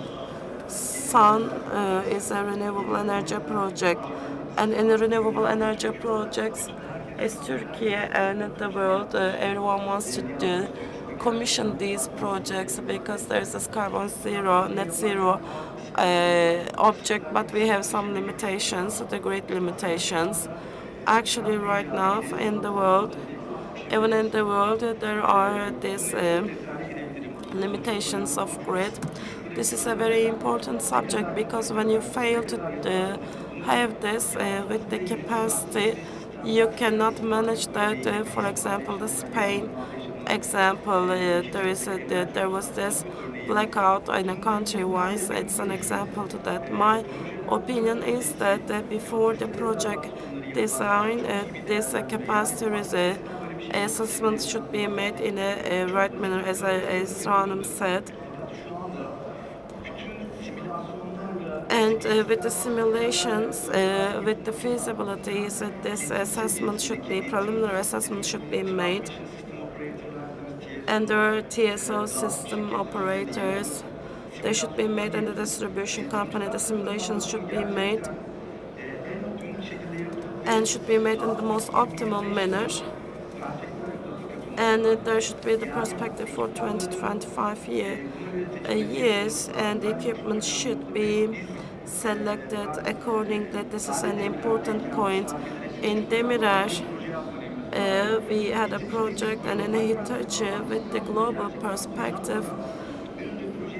Without doing that, we cannot take any project, we cannot commission a project. This should be taken into account. If we can regulate that, there will be a very good digital transformation. And as Turkey and as the world, I think that there will be a good stuff. And of course, for the details, I'd be happy to provide the details to you. I'd like to get the opinion of Esra. The same question applies to you. We know solar is so important. Of course, what is your opinion on that? And of course, at this stage, the human resources and the importance of the transformation was not that hasn't been that important. I always raise that issue in the conversations that I have. Maybe if some of our friends heard it before. There was this B2B and B2C selling techniques and methods were on the upfront. However, for the digital world, when we see all the suppliers, all the models, of course, the AI is within our life, and it seems that there's not much need for the humans. A university student can access to a supplier in China, and we can say that what is the difference there. We can look at this with that, and the we can say that the human factor is very important.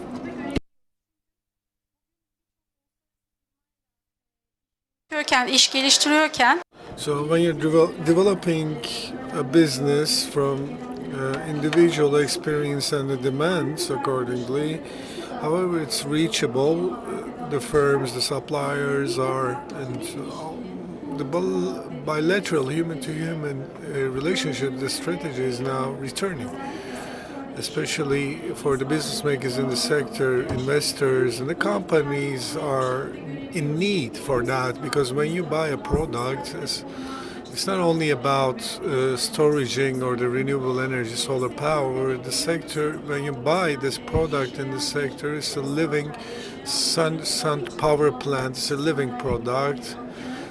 So it's not like this chair, I bought it and just like put it aside and put in usage. There's a certain ecosystem to that. So selection of the right partner, selection of the creating the right post-sale service mechanism and making it sustainable is very valuable.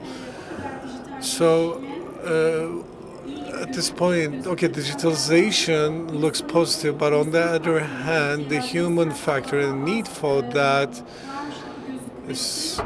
shouldn't be regarded. It could be a deception, because we still need the human factor, because like strikingly along with it's not a discrepancy against the because it's the clients in the sector are in need of humans. That's my observation in the recent times. So the companies are ready to be ready for this digitalization, but that's touching contact point with the clients and investors, and there's a constant resistance they're facing, obviously. And in this digital transformation, is it technology creating the most of the resistance or human? So again, the McKinsey, the global research company, and the consultation company conducted research and launched a survey. So digital transformation failures, what are the reasons to that? And 70% of the contributors and participants and the managers, most of the problems caused by the culture and humans. So like when they discuss over these findings, okay, we are aware of it, but we cannot do anything. So like the replacement process of the workers and employees, they don't have enough information and knowledge and awareness, around 85%. So they're just complaining that they weren't informed enough sustainably. And the structured change management companies, this digital transformation, and the success ratio of the project is 3 times higher.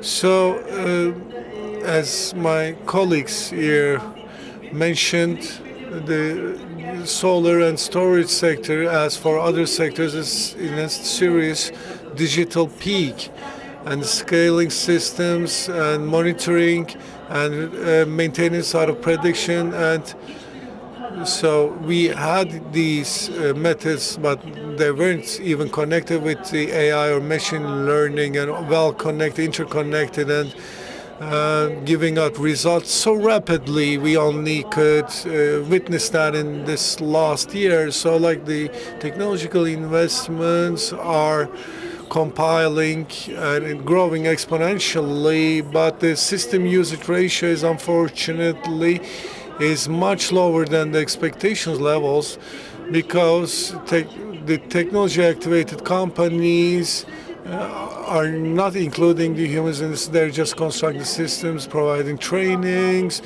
instructions, booklets for their employees. But this, of course, everybody has doubts if they're going to be replaced by their jobs by the AI, but it's not interrogated, and the employees are actually unconsciously trying to sabotage the process. the solar panel could be assembled and the storage system is activated, but the operator screen, if operator rejects to read the screen, technology will become an expensive decoration. So my idea is that resistance caused by not the malintention, but the uncertainty fear of the workers and employees. So when they don't receive any response and keep in ambiguity, they were inactively sabotage and show this resistance. And it's available for all of us. We witnessed that we enter the data late. We don't try to use a manual system, so the silent sabotage is unfortunately causing companies to lose millions of digitalization transformation investments. So if we can bring the communication in the center and in every flow without overlooking the concerns of the employees, we can overcome this resistance and achieve success in such projects. Thank you so much. So, as a comprehensive question, in today's energy world and sector, a breaking point, every day we're seeing new technologies and coming up with new breaking points. But from your own perspective, I would like to get your opinion. So, what would be that breaking point, in your opinion? And recently, as I said, I have experience of 10 years in the sector, and the breaking points, we are in a rapid transforming and changing environment, and the pace now is paramount, and the energy power plants are expected to be assembled very rapidly, and the breaking point is that the energy power plants assemblies, you need flexible, robust, and strong networking infrastructure. And if you cannot do that with the same pace, which we cannot do, and as well as the rest of the world cannot do, these are millions of dollars worth of investment. So we are exceeded the breaking points at the moment, and now today, if we cannot provide the necessary infrastructure after a while. And briefly, if we cannot synchronize these items together, we will need to prepare for the era without electricity, the electricity cut-off era. So because the assembly of the infrastructure and the power plants should be synchronized. So they're like very grifted processes. It's like a circular and grift structure to it, and it's also cultural transformation as well as the infrastructure. You need to be focusing and prepared for the infrastructure.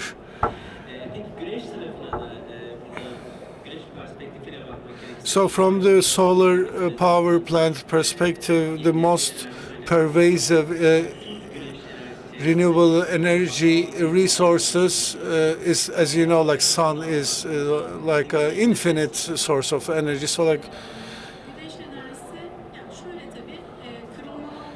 the solar energy, and the breaking point to that would be that, as I mentioned, articulate a lot frequently, creating the right proper ecosystem, and many of the investors and the manufacturers, by using the same equipment, trying to get more efficient results, more balanced and more profitable results, and investment tools can be achievable. So therefore, the proper ecosystem means that the right proper correct manufacturer product, and also creating the piles, the partnership, international partnerships are important beyond the brand dependency, because the brands are only our tools, but the correct fiction here and the project developing, I'm talking on the basis of the countries, not only for Turkey, but on the international scale, the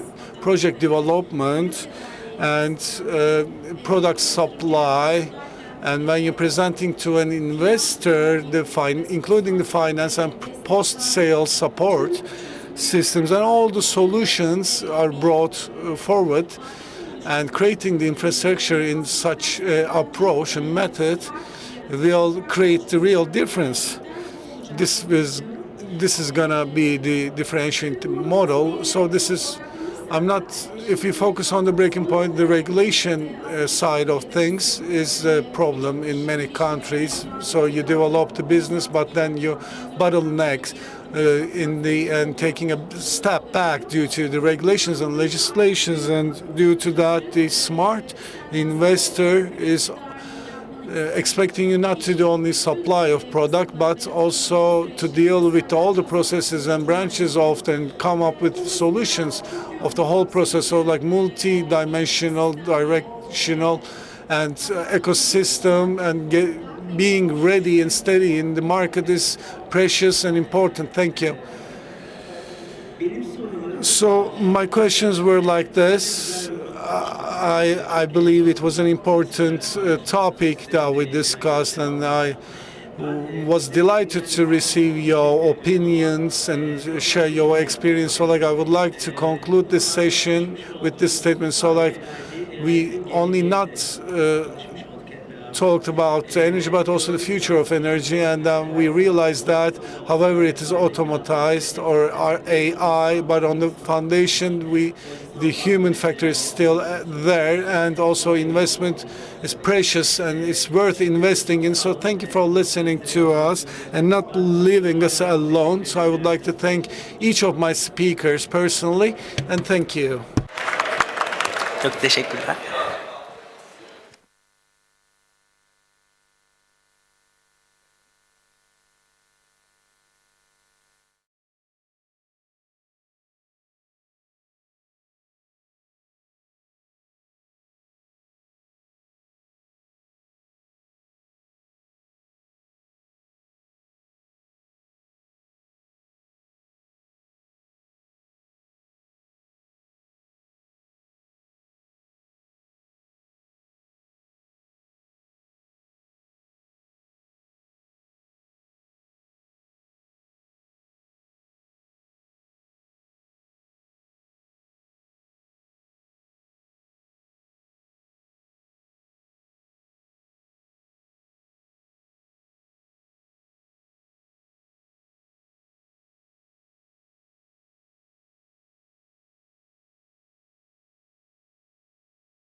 When the first ray of light pierces through the damp mist, the memory that has slept for 3,000 years quietly awakens.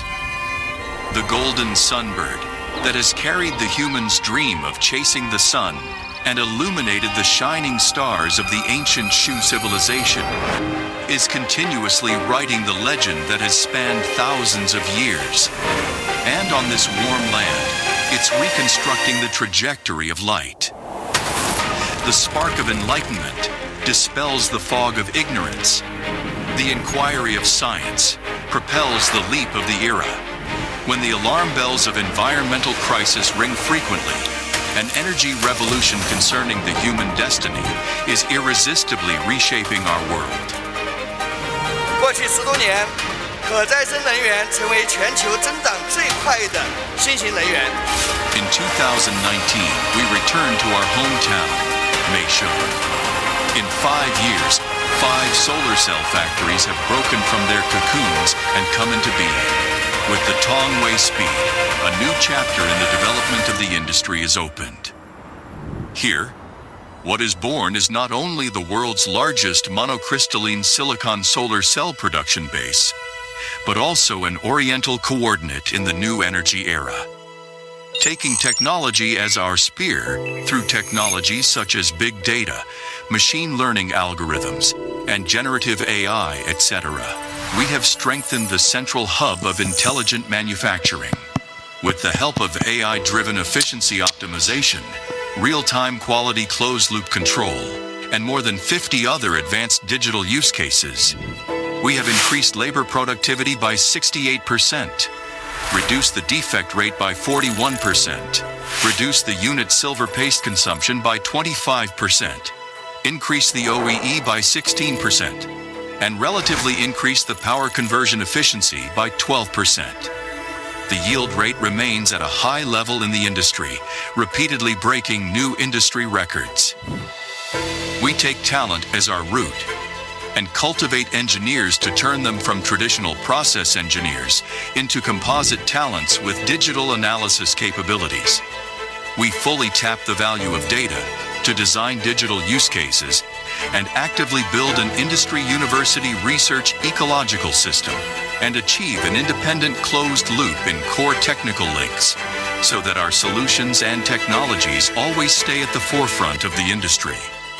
When traditional process thinking is deeply coupled with digital analysis capabilities, when 37 core patents crystallize from the data vein, and when more than 500 composite talents are building a new productivity paradigm every year, it is not only a leap in manufacturing capabilities, but also a breakthrough in the cognitive dimension of China's PV industry. We build an efficient smart manufacturing system with over 150 gigawatts capacity, ranking first in global shipments for 9 consecutive years, helping Tongwei rank among the Fortune Global 500 for 2 consecutive years, and let the edge of China's smart manufacturing shine brightly in the world. This is not the end of the journey, but a firm step towards a world-class clean energy enterprise. We are not only the leaders of the photovoltaic industry, but also firm practitioners of sustainable development. In the wavelength where each PV panel resonates with households' lights, it's an ecological lever that reduces carbon emissions on the Earth by 6 million tons per year, and an agreement for the reconciliation between humanity and nature. The equation to achieve future sustainable development is being rewritten. This transformation is destined to be written into history, and we are standing at the critical point of history, continuing to write the next millennium chapter for the Earth. Tongwei Solar, PV changes the world.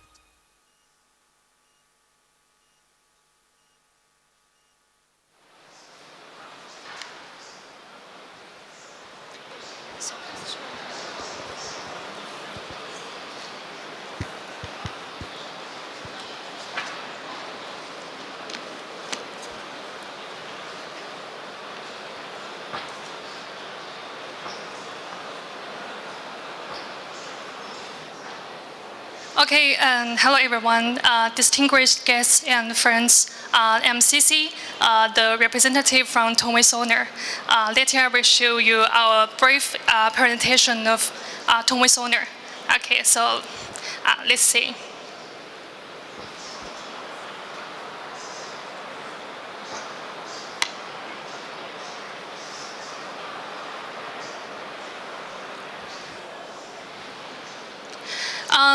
Thanks again for joining us today.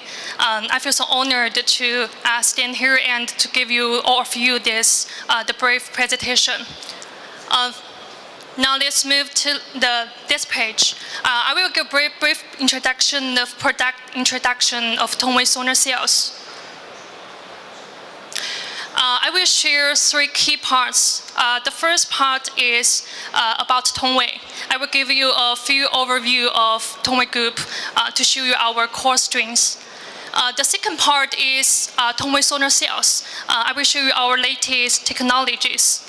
And the last part is our global service. I will show you how we Tongwei support our partners. First, let's begin with our core strengths. Tongwei is the first and only 500 company in the PV industry, and more than 200 subsidiaries worldwide, and with 43 years history since 1982. That means we have the stable and global supply chain for our partners. And let's break down our Tongwei Solar's core strengths. We run the Industrial 4.0 intelligent manufacturing base, covering polysilicon, wafers, cells, modules, and fishery and PV integration. And our cell capacity reaches 150 gigawatts.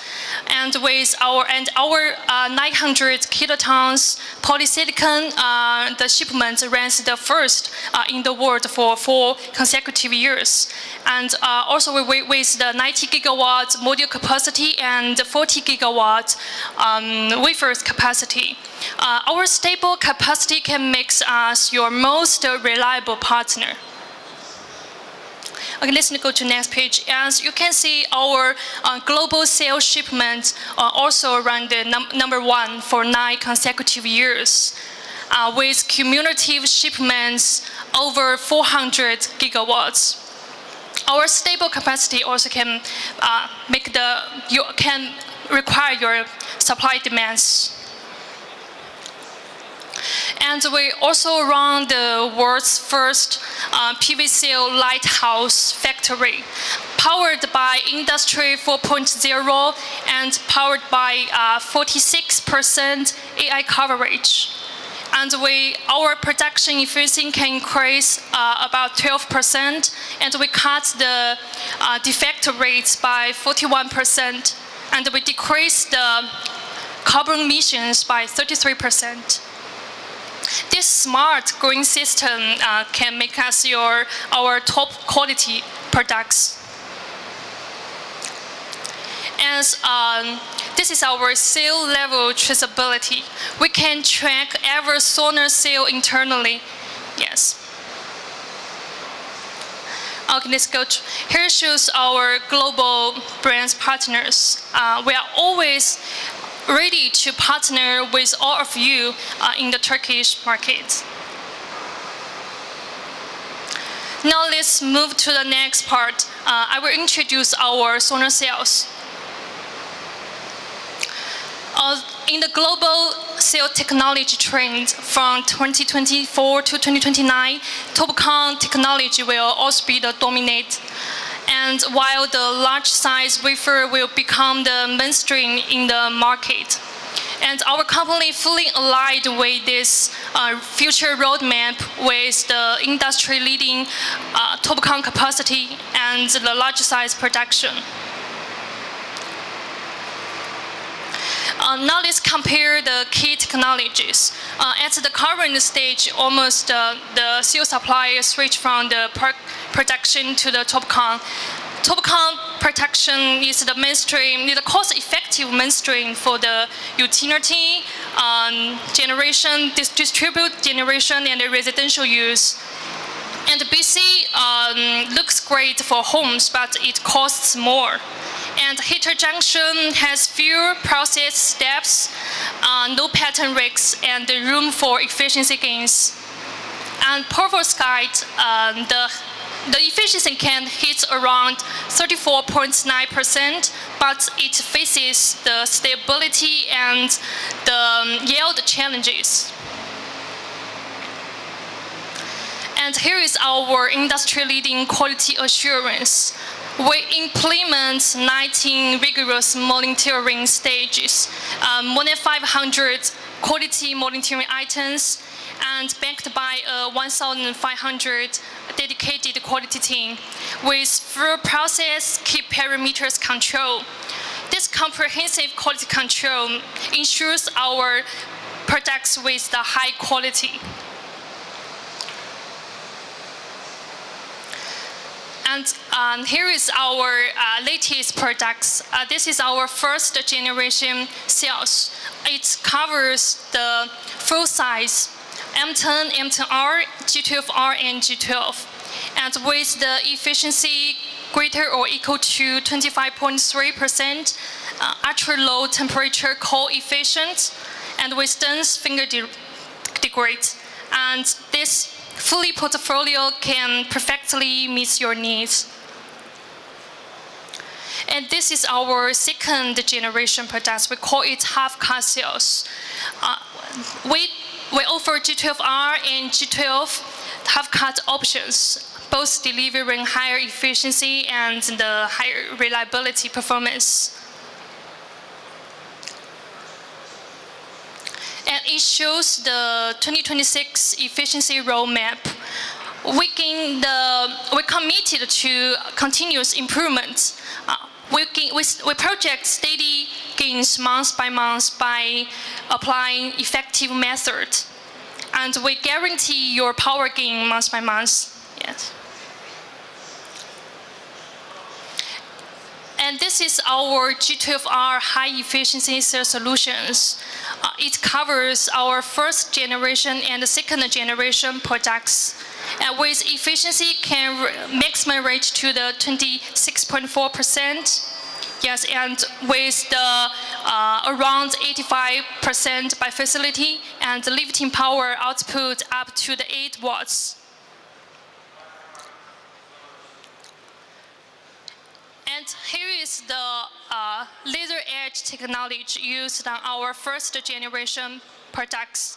We use precision laser edge to optimize the cell edge structure to minimize the carrier recombination of the cell. And the efficiency can be improved by around 0.1%. And this is our second generation with passive edge, yes. And the module power can be increased more than 5 watts, and the cutting process of module production can be cancelled. So the yield rate and the module capacity can be increased.